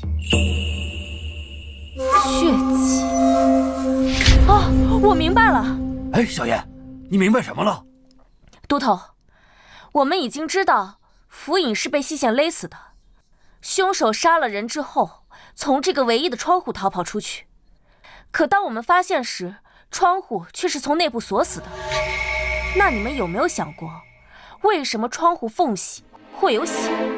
就算凶器上沾了血，他可以擦掉或者收起来，从窗户逃跑时根本就不会沾上血。对呀，为什么？真实的情况就只有一种，那就是他不得不沾上血。不得不沾上血迹？你的意思是？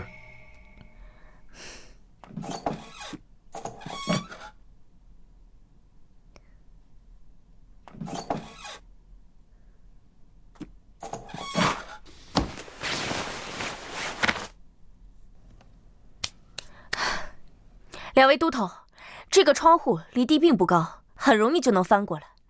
接下来，我把门窗从外面关上。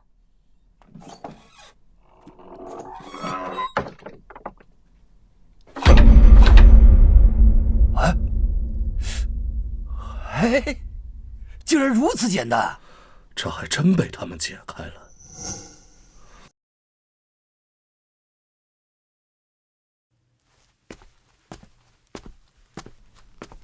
好，现在我们已经破解了凶手制造密室的方法，接下来就是抓到他。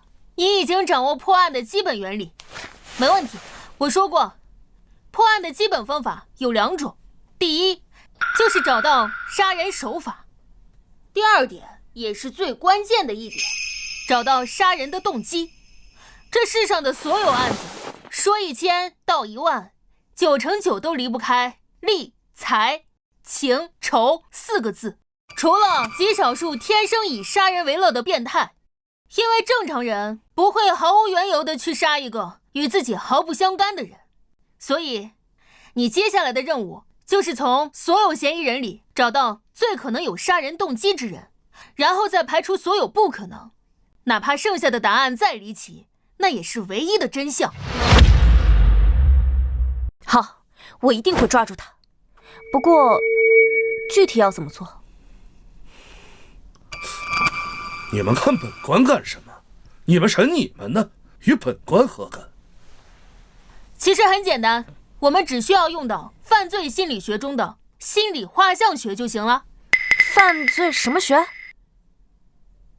什么学？简单来说，就是通过推断凶手的心理特点，然后去掌握他的一些生理特征、生活习性、性格特点等等，这能有效地帮我们减少怀疑的对象，更快地帮我们锁定凶手。都头，你们听懂了吗？周校郎君，有没有更通俗易懂的说法？这个有罪推论就是默认每一位怀疑人都是凶手，以这一点作为前提来审，而一个清白的人被污蔑，多少都会是愤怒，而怒火最容易冲昏头脑。那些平日里再擅长伪装的人，多少也会透露些信息出来。哎呀，周小郎君，嘿嘿，你要早这么说，我们不就明白了吗？那不就恐吓和扣罪名吗？还说的那么……我觉得我们说的不是一回事。哎，算了，你们之前都是怎么审的？那简单，先把看着像坏人的抓回去。哎呀，只要没有后台的，那就严刑拷打一番。跟你说，周小郎君，严刑拷打那是有学问的。哼，你打他的时候，犯了事儿跟没犯事儿的人那有很大差别的。嘿嘿。所以啊，你是准备把陆府尹的家眷都带回去拷打一遍？哎，不能够，不能够，嘿嘿嘿，都听你的，都听你的，不说了，不说了。姐，你接下来的任务就是作为主审，将这个庄园里所有有嫌疑的人都叫过来一一审讯。你记住，他们只要进了这个门，你就污蔑他是凶手。顺着这个思路审下去，我们一定会有收获。好，李都头，你负责来当副审。好。雷都头，你负责来记口供。不是，为啥我来记口供？刚才说都听我的，这么快就不作数了？哎，作数，我来记，我来记。毕竟这里是案发现场，还是府尹的住处，在这里审不太合适，换一间房间好了。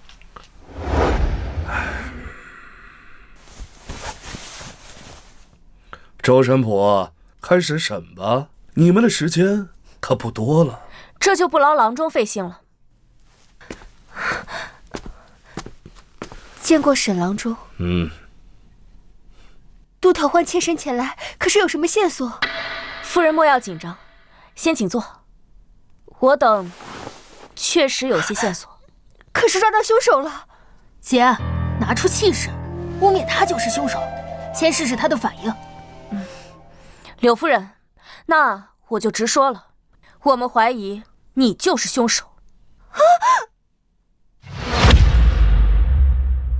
我们怀疑你就是凶手。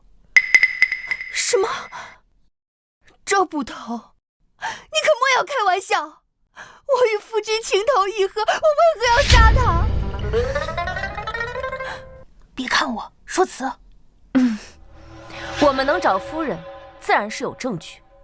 依据夫人的说法，你前来找福尹，结果发现房门被锁，于是拿钥匙开门，突然发现福尹被害，紧接着就发出惊叫声。可经过我们仔细查看房间，屋内唯一的窗户是从里面被锁上，除了这门，没有其他出口。凶手除了有钥匙的你，还能是谁？依我看，是夫人你先去杀了福尹，然后把门锁上，接着处理掉凶器和血迹，然后回到此处发出尖叫，将我们引过来。笑话！这府上又不止我一人有钥匙，你们为什么不去怀疑吴管事啊？吴管事有陆大郎君作为人证，证明他们案发时两人是在一起。相反是夫人你，案发时却只有你一人，连随身的丫鬟都不带，这不也太奇怪了吗？大郎与夫君争吵了，我想去劝。我夫君这个人历来好面子，这种时候我自然不好带丫鬟。阿明，他说的好有道理啊，我找不到污蔑他的理由，怎么办？那就应变，实在不行就揍他的友。事已至此，柳夫人还要嘴硬吗？你别以为你背着福尹干的那些事我们不知道。你们知道什么？你们知道什么？哦，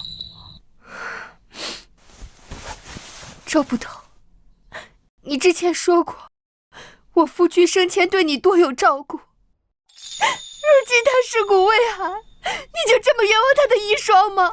柳夫人，我们只是就事论事罢了。府中你和曹大夫的流言也不是一天两天了。所谓空穴来风，必有其因，恐怕是福尹发现了什么，你怕事情败露，干脆先下手为强。够了！你个汴京府小小的女捕快，通判之位还是3日之前我夫君亲自替你生的，你不思感恩，反而在这里胡说八道，真是狼心狗肺，忘恩负义！哼！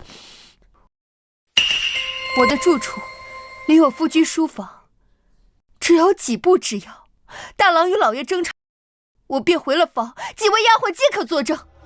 我去老爷书房之时，并未带他们，可是他们都是亲眼看着我离开的，我根本就没有时间去伤害老爷啊！沈郎中，你就任凭他们污蔑好人是吗？可本官如今尚不是汴京府尹，汴京府的案子自然是不好插手的。不过夫人放心，就算他们今天诬陷了夫人，等明日本官上任之后，定还夫人个清白。至于诬陷好人、栽赃陷害之罪，依宋律杖40，流放3000里。差不多了，姐。啊，夫人莫要激动，我这也是破案心切，再加上之前钥匙的原因，这才怀疑您。如今你解释清楚，确实是我的失误。哎呀，夫人莫气，夫人莫气。周燕啊，这毕竟年轻，做事不够沉稳。之后我便替您教训他啊。如果没什么事，我就先走了。等等，还有何事？我代我姐向您道歉。不过，身为家中主母，您认为杀害府尹的会是谁？还有谁？还不是他大儿子陆文成？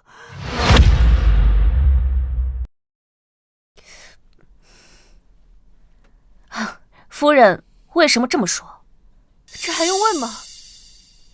府里人都知道，老爷并不喜欢他，也怪他自己不争气，读书这么多年，别说是进士，就连个举子都没考上。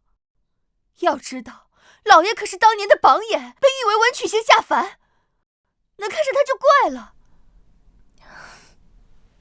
就算是这样，也不能说府尹就是陆大郎杀的吧？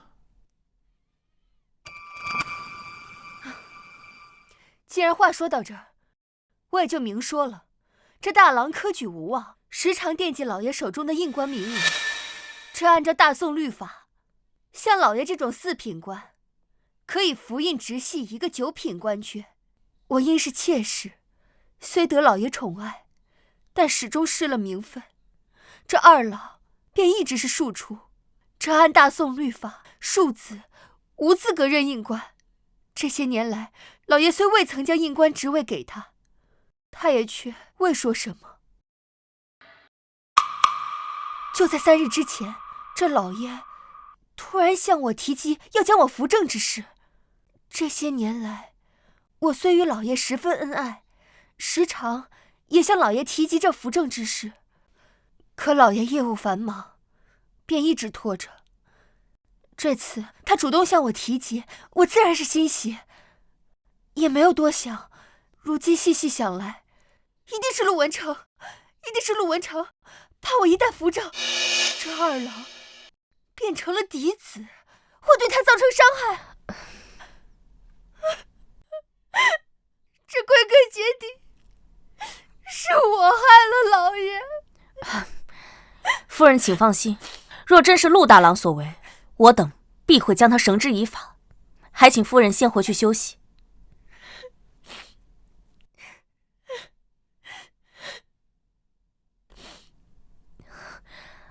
阿明，我觉得柳夫人说的很有道理，那接下来怎么办？要不直接审问陆大郎？你还真是相信了他的鬼话呀！哼，这女人啊，就是头发长，见识短。郎中此言何意啊？柳夫人话中有理有据，亦给出了陆大郎可能行凶的缘由。郎中为何不信呢？我为何要告诉你们这群蠢货？哼，你们自己慢慢想去吧。我知道你要说什么。小子，你知道什么吗？我若说对了，不算帮他们破案吗？你若猜对了，那本官自然网开一面；你若猜错了，我从现在开始，本官今天不许你再说任何一句话。那干脆阿明就不要再说话好了，到时候阿明不论说什么，你都说没猜对，那我们岂不是稳输？哼，那本官岂会做出那无赖之事？若是不敢，那就早早认输。本官没时间哄小孩玩。好，我接了。我若说对了，沈郎中得允许我在接下来破案的时候有一次畅所欲言的机会，如何？好，本官便与你赌。柳夫人刚才之言虽然自洽，却有3个疑点。第一，陆大郎君的关系与府尹一直不好，这一点只要是府中之人皆知。还有，他说他与府尹十分恩爱，这一点却不见得。他自己说过，往昔也曾与府尹提过扶正之事，却都未被应允。他说是因为府尹公务繁忙，但是想，若2人真的恩爱，再加上府尹常年无正妻的情况下，想将柳夫人扶正不过是一句话的事，拖到现在，只能说他并没有像柳夫人说的那样恩爱。其次，吴管家说过，这里是府尹游玩的庄园，只有平日里休沐时才会来，但日常事务都由柳夫人来打理，这说明她常年住在此处。若他们夫妻俩真的恩爱，为什么陆府尹不让柳夫人住到城里的府中呢？我听闻柳夫人体弱多病，或许是府尹安排她在此养病啊。不会，原因就在第二个疑点。为什么府尹那么多年不提柳夫人扶正，偏偏3日前就提了？3日前，那不是北辽西做刚结案之后吗？没错。为什么他那么多年前不提，偏偏这个时候提了呢？很简单，因为他的身份马上就要不同了。他在汴京府这么多年，一直未得升迁，此次恰逢吏部侍郎告老还乡，他想更进一步。但问题是，这个位置不止他一个人盯着。你喊本官做甚？恰逢这种时候，辽国细作案出现，这是危机，更是机会。若破获之后，他的功劳定直达天听，甚至吏部侍郎的位置也是10拿9稳。而一旦成为了吏部侍郎这种核心高官，他的地位将会今非昔比，甚至以他的年龄，进入中书门下，甚至成为那几个相公之一，也未可知。但这种时候，正式之位若持续空悬，就会成为一种隐患。毕竟身居高位，政事未决，许多世家大族定会闻风而动，其中利益太多，像府尹这种官场老手定自然明白，更不想沾染。甚至时间长了，许多官家为了表现体贴，来个赐婚什么的都说不准。对府尹来说，与其留着这个隐患，不如将自己知根知底的柳夫人扶正。这么说来，府尹将柳夫人扶正，完全是为了自己的仕途？8成是的。第3点，也是最重要的一点，杀人除了要考虑动机之外，还要考虑收益。站在陆大郎君的角度来看，一个阴官的名额，真的比一个即将晋升吏部侍郎的亲爹重要？怎么看都不如府尹活着给他的利益大。因此，只要陆大郎君还算正常，就不可能以这种理由杀人。沈郎中，不知我说的对或不对？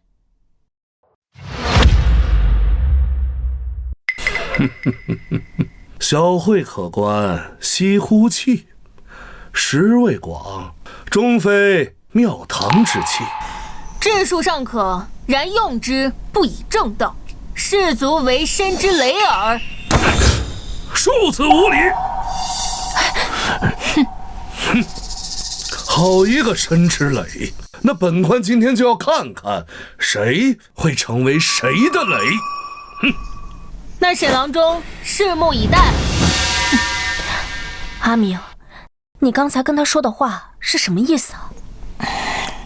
没事，他骂我小聪明难成大事，我骂他有点脑子，全用歪门邪道，早晚害人害己。不用管他，我们继续传陆二郎便可。去传陆二郎君。你们到底有没有查出什么东西来啊？这眼看天都快黑了，你们能不能行啊？到底是不是我爹的下属？亏他当时还夸你们呢。二郎君，既然你这么问，我也就直说了。请问大郎君和府尹争吵之后那段时间你在哪儿？什么意思啊？二郎君，非要我们说出来吗？我们怀疑你是杀害府尹的凶手。荒唐！我为什么要杀我爹？我爹和我哥争吵，与我何干？我当时在和仆人练拳，都有很多仆人在场。你要是再诬陷我，就别怪我不客气了。二郎君，莫急，我们就只是问问罢了。既然有人证在，那自然就不是你了。快放开二郎君！姐，这是个傻子，没啥价值，让他指认个凶手，赶紧撵走。二郎君，看来是我们误会你了，莫要生气。二郎君，既然此案与你没有关系，以你对家中的了解，你觉得此案的凶手会是谁？那还用说？除了曹百川那个老不要脸的，还能有谁？哦，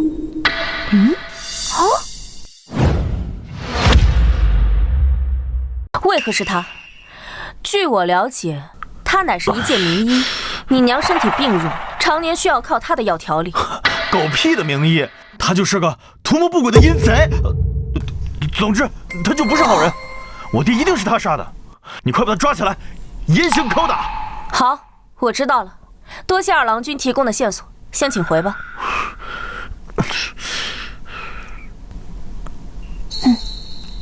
来人，去请曹大夫。大人，各位都头，不知找曹某何事啊？啊，曹大夫，你先坐，我们只是问几个关于案件的问题罢了。是。曹大夫，府尹遇害之时，你在哪儿？柳夫人又犯了病，府里的金线莲用完了，我回汴京去杏林堂去买，回府不过半个时辰。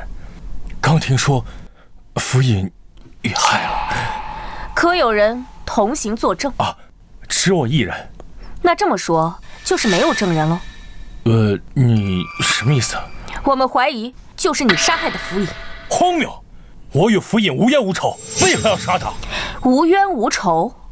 曹大夫可要知道，这天底下没有不透风的墙。我听不懂你在说什么。柳夫人已经承认你和他的关系了，你还想嘴硬到底吗？我叫周明，她是我姐姐周燕，你听说过我俩吗？沈郎庄问些日常问题，不算直接参与吧？你问都问了，还问我，何用呢？这2日，听闻你破了一桩大案，府尹赞不绝口啊。那你猜，府尹请我和我姐来，是为了做什么？果然是来查我的。以你和柳夫人的关系，只要府尹眼不瞎，都会怀疑。而他请我和我姐来，就是为了找到你和柳夫人有私情的证据。府尹让我们来抓奸，我怎么不知道？哎呀，骗他的！你不用管我说什么，只要注意他的回答就行。事实上，我见到你和柳夫人第一面的时候，就察觉到你们2个的关系不正常。你当时虽行色匆匆，可我依旧注意到你手指上青黑色烟墨。见到柳夫人的时候，虽隔着一层轻纱，可我却在她眉间看到相同的颜色。曹大夫之前在为柳夫人画眉啊。曹大夫这是默认了？我早就知道，瞒不住的。我早就提议过带着他远走高飞，可是他一直放不下如今的富贵生活。真的是你？我没错，是陆正该死。我以真儿青梅竹马，当年是他看真儿美貌，才要强行纳妾，真儿根本就不喜欢他。后来有一次，真儿生了病，我便借机自荐进入府中，后来没过多久，便旧情复燃了。所以你是和柳夫人察觉到我们来的目的后，想着先下手为强，杀掉了府尹。刚好陆大郎又和府尹吵完了一架，还能栽赃嫁祸给他，然后陆大郎就会因为弑父入狱，府尹的一切遗产都会被柳夫人和陆二郎继承。你也可以和柳夫人双宿双飞，对吗？不对，这件事与真儿无关，是我见到你们来后，怕私情暴露，杀了府尹。自始至终，真儿都不知情，他是无辜的。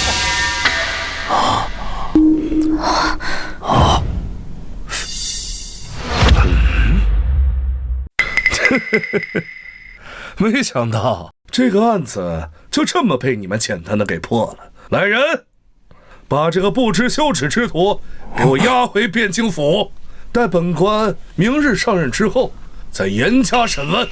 是。这既然案子已经破了，本官自会论功行赏。天色不早了，回家等消息吧。走。等等，小子，你还有何事啊？案子还没破，他不是凶手。小子，你在说什么呢？审他的是你们，说他杀害府尹的还是你们，他都已经亲口承认了，你反倒是替他喊冤。陆府尹遇害离现在2个时辰，这处庄园离汴京不远，骑马往来只需2个时辰。而他若是凶手，可以在半路折返回来杀害府尹，然后再逃离，以此误导我们。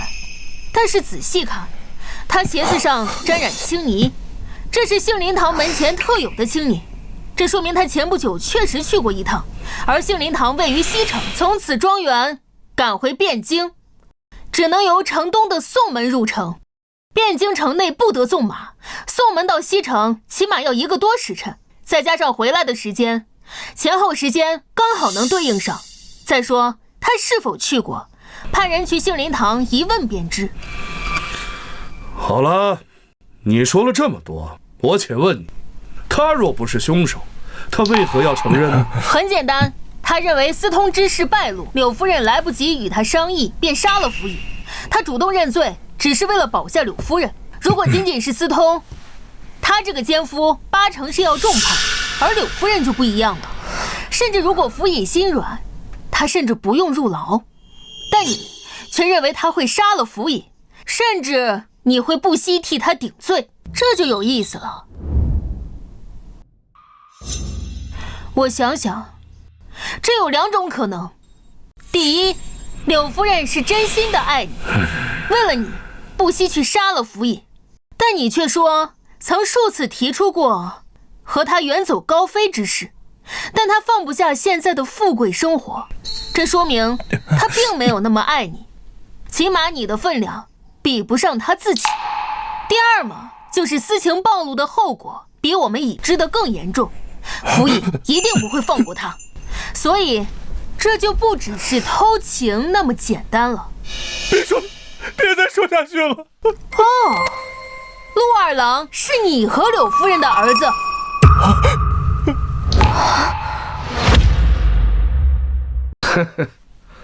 人都言陆府尹为官7年，宽宏大度，如今看果然不虚，大度到替人养了18年儿子都不自知。我只是在帮我解查府尹被杀一事，可对你和柳夫人一事没多大的兴趣。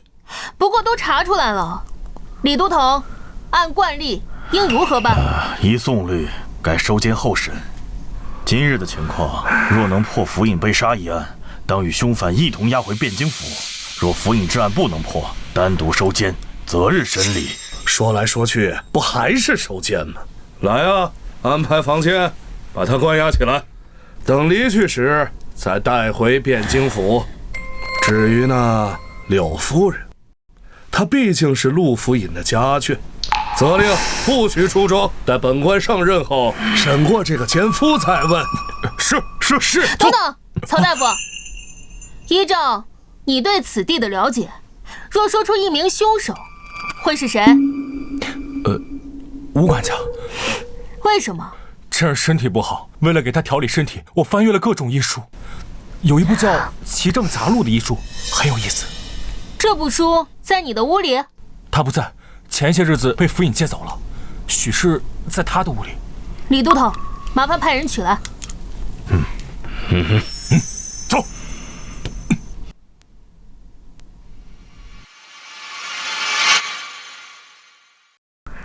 督导，医书。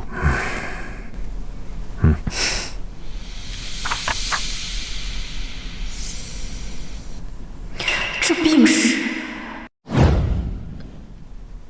别看我什么都不知道。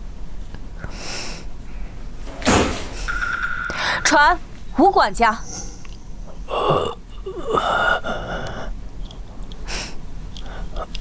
吴管家，曹大夫刚刚指认是你杀害了府尹，对此如何辩解？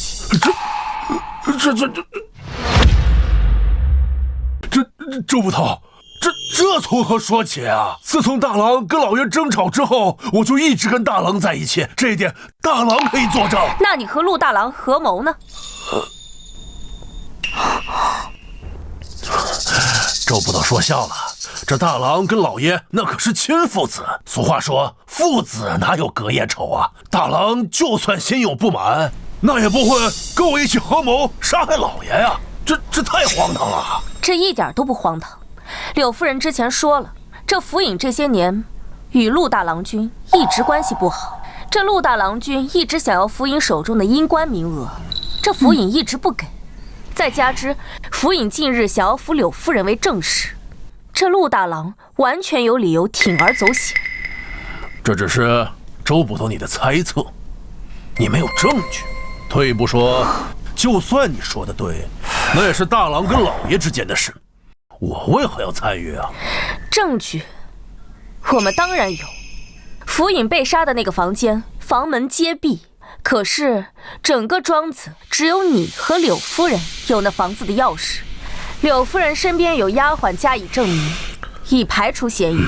试问，除了你，还有谁可以杀了府尹之后再将房门关闭？至于为何要和陆大郎合谋，这就更简单了。我听闻当年你是随大夫人陪嫁而来，这些年一直不受府尹重视，心生怨念也很正常。再加之你与陆大郎君这些年一直很亲近，只要给你些承诺，事后再答应做些伪证，未尝不可，铤而走险呢。既然周捕头如此笃定，那老儿也无话可说。但老儿还是那句话，说我杀了老爷，证据呢？姐，他审不出什么线索了，换下一个。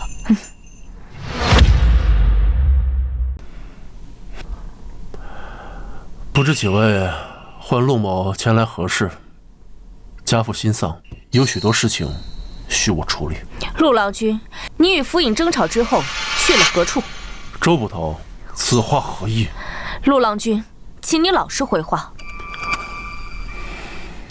我与家父争吵之后，便一直待在屋中。吴管家来寻我，并劝我说凡事以孝为先，我俩一直在一起。此事吴管家可以作证。吴管家已经招认，说是你二人合谋将其杀害。依你从小不被府尹喜爱，早已心生怨怼。再加之府尹欲将柳夫人扶正，你怕地位受到威胁，故而合谋将其杀害。哼，笑话！这简直臆测。就算我与家父关系不怎么样，又怎会行此大逆不道之事？你们血口喷人，可有证据？郎中，您乃刑部重臣，便任由他们无凭无据冤枉一个好人。陆大郎莫要生气，有本官在，断然不会放跑一个坏人，当然也绝不能冤枉一个好人。若是今天他们拿不出证据，本官万万不让他动你分毫。有郎中这句话，我就放心了。今日尔等污蔑我，若拿不出证据的话，我定不会善罢甘休。证据我们当然有，这间庄子有府尹屋中钥匙的只有吴管家和柳夫人。柳夫人已摆脱嫌疑，那除了吴管家还能有谁？既然是吴管家，你又帮其做伪证，那不是合谋又是什么？荒谬，荒谬至极！就凭这种臆断，便要定罪？家父上暂时就是这么教你们的吗？陆大郎君莫怪，我姐也是破案心切，想为陆府尹报仇。要不这样，你先在口供上签字画押，我们再继续查一查。若真不是这样，我们定还陆大郎君一个清白。雷都头，劳烦请陆大郎君签字。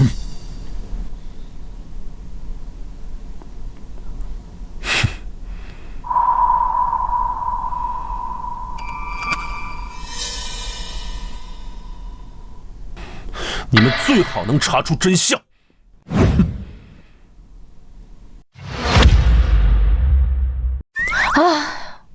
该审的人终于审完了。不，还有一个人没审。谁啊？秦柱。他案发时跟我们一直在一块儿，他也要审？不对，姐，你终于意识到，他和我们在一起的时间和案发时间其实是错开的。不过已经没关系了，依照现有的证据，这案子已经可以告破了，只差最后一点细节需要确认。李都头，我需要去汴京府查一个人的档案，不知可否？这个吧，原则上不可以。哎，小郎君，你想查谁的过去？嘿嘿，我可以带老妈。那就有劳雷都头了。我想查陆府尹的刘当。谁？啊？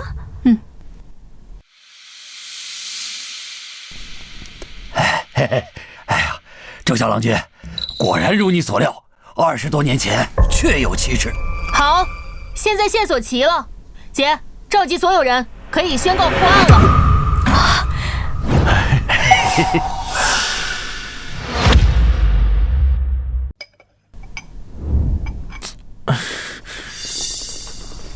堂哥，吴管家，你们也被叫来了。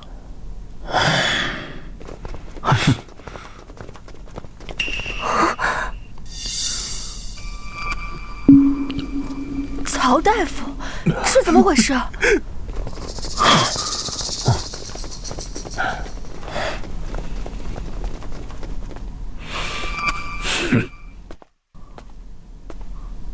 三位，你们审也审过了，现在把大家都带到这里一起，是发现凶手了吗？是的，我们已经确认了凶手，并且凶手就在这儿。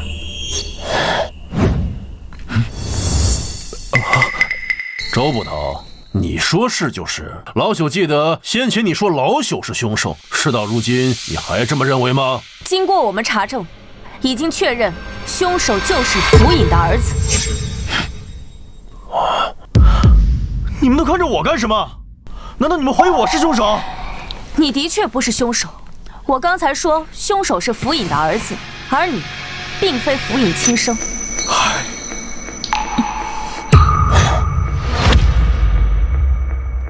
我不是我爹亲生的，笑话！你说不是就不是。娘，告诉他们。娘，你怎么了？你快告诉他们，我是我爹的孩子。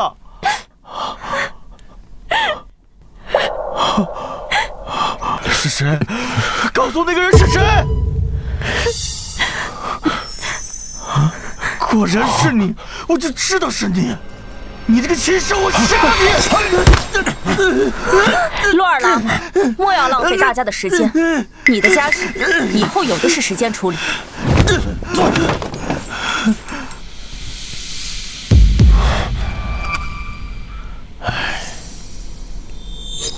你们看我做什么？难道是我杀了我爹？周捕头，先前审讯的时候不都说了吗？老爷遇害的时候，他一直跟我在一起，根本就没有作案时间。哼，是我得了失心疯杀了我爹吗？且不说这一条罪是大逆不道之罪，只要他还活着，我便是府尹之子，马上就能成为侍郎之子。就算为了我的前程着想，我有10000个理由去孝顺他，并非去杀他。不错，一开始查案的时候，我也第一时间怀疑过你，包括柳夫人用阴官之事污蔑你的时候，这份怀疑更是高涨。但类似的话，阿明也说过，不管在何种情况下，你确实没有理由杀府尹。但随着案件调查下去，以及阿明不断的提醒下，意识到在某种特定的假设下，其实你是有行凶理由的。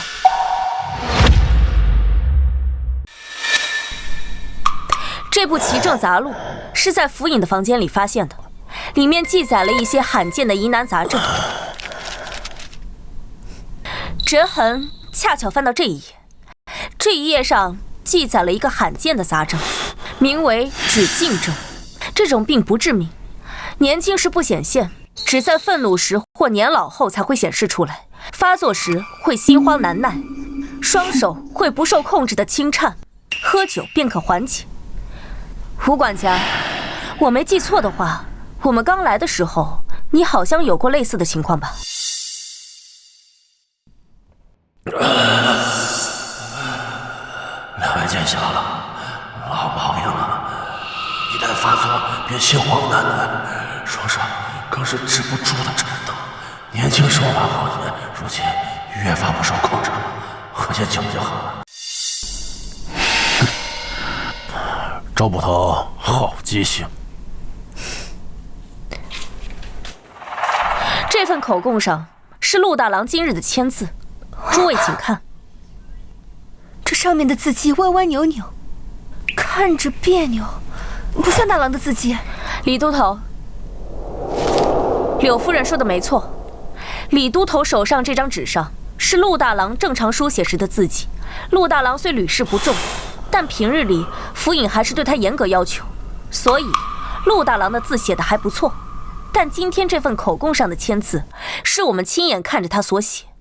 那为什么会这样？他的手在抖。没错，当时我们污蔑他是凶手，他正处于气愤之中，所以签字的手无法控制地开始轻颤。其政杂录中记载，只敬正，父传子，代代相传，无药可医。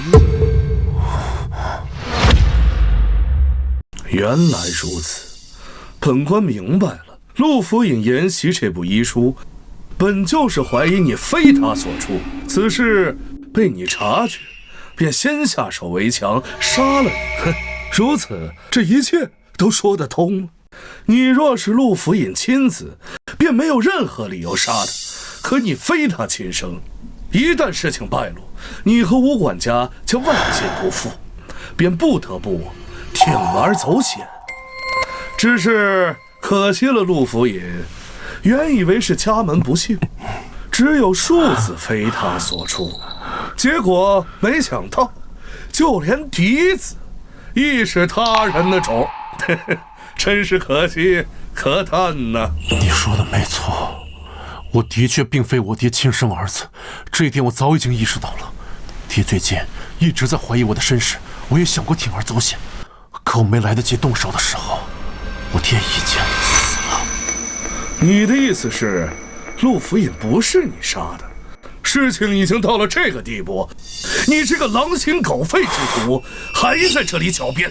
来人，押回汴京府，大刑伺候。本官倒要看看你的嘴有多硬。是。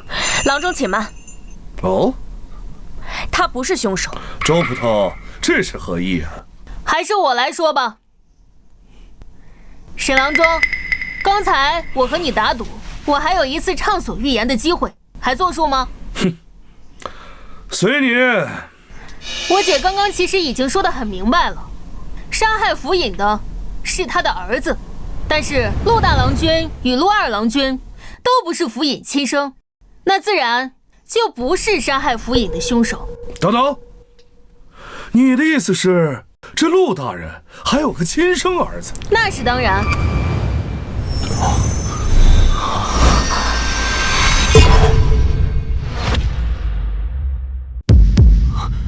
钱柱是府尹的亲生儿子，这怎么可能？没什么不可能的，你来说还是我替你说？周小郎君莫说笑了，我这下等人怎么可能是府尹的儿子？我记得你是均州人对吧？啊，那又如何？莫非就是因为是均州人就杀了府尹？天下哪有这样的道理啊？你说的没错，但是这天下绝大多数杀人案都总有一个理由吧？就比如陆府尹也是均州人。那可真是巧了，或许陆府尹是看在我是同乡的份上，才收留落难的我吧。柳夫人，我记得您之前提过，府尹也是榜眼出身，可还记得是多少年前的哪一榜？是27年前，治平3年的开科。秦大哥今年好像也是27岁。这又说明什么？我看过陆府尹的告申，里面有他的留档。在27年前，他中榜眼之时，朝中霍太尉相中了他，非要招他为婿，也就是大郎的亲娘，已逝的霍氏主母。这本是一段佳话，可就在第2年，有一个叫秦玉珍的女子，一路从均州乞讨到汴京，敲响了汴京府的鸣冤鼓，状告当科榜眼。这案子在当年并没有引起轰动，因为他根本就没有告起来。汴京府接了状子，不过3天，秦玉珍便自己撤诉。中间发生了什么，时过境迁，我也不知道。但根据当年只言片语的口供中，秦玉珍在均州还有一位孩子。哎，这可真巧，算算年龄，这位孩子与秦大哥同岁啊！故事编得可真好啊！可天下那么多同龄人，凭什么认为我是秦玉珍和陆正的孩子？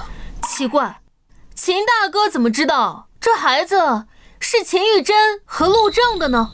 在刚才的故事里，我只说过秦玉珍状告陆榜眼，却未提过他俩曾是夫妻。算了，现在也可以让你死心了。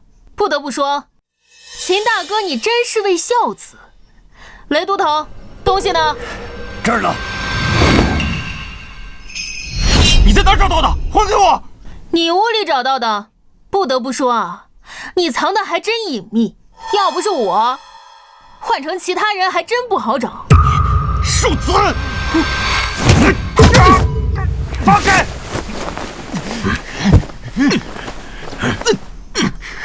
唉，雷都头，给他吧。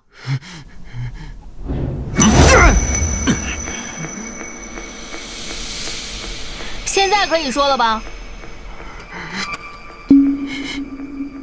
日夜之子，没什么好说的。你说的没错，是我杀了陆正。那是他咎由自取。27年前他抛弃妻子，他罪有应得。我只恨杀他杀得晚了。好啊，原来罪魁祸首就是你这个畜生！来人，拿下！是。别碰我！自己走。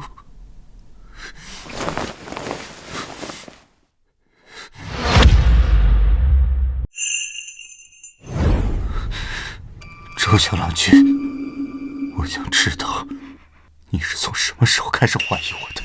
你来找我们的时候，你当时不该来找我们，表演得太可疑，画蛇添足。押走。精彩，真是精彩！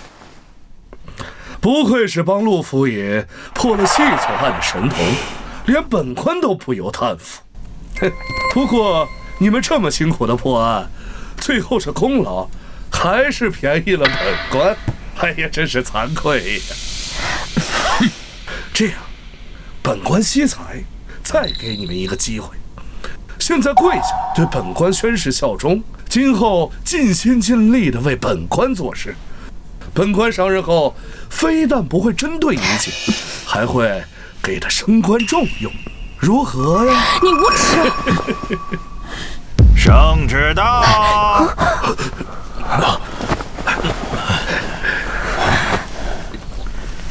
刑部司郎中沈星接旨。刑部都司王恒检举刑部司郎中沈星任职期间贪赃枉法、收受贿赂、渎职失职，经陛下圣谕，停其汴京府任职，革其刑部司郎中之职，授监大理寺，听候发落。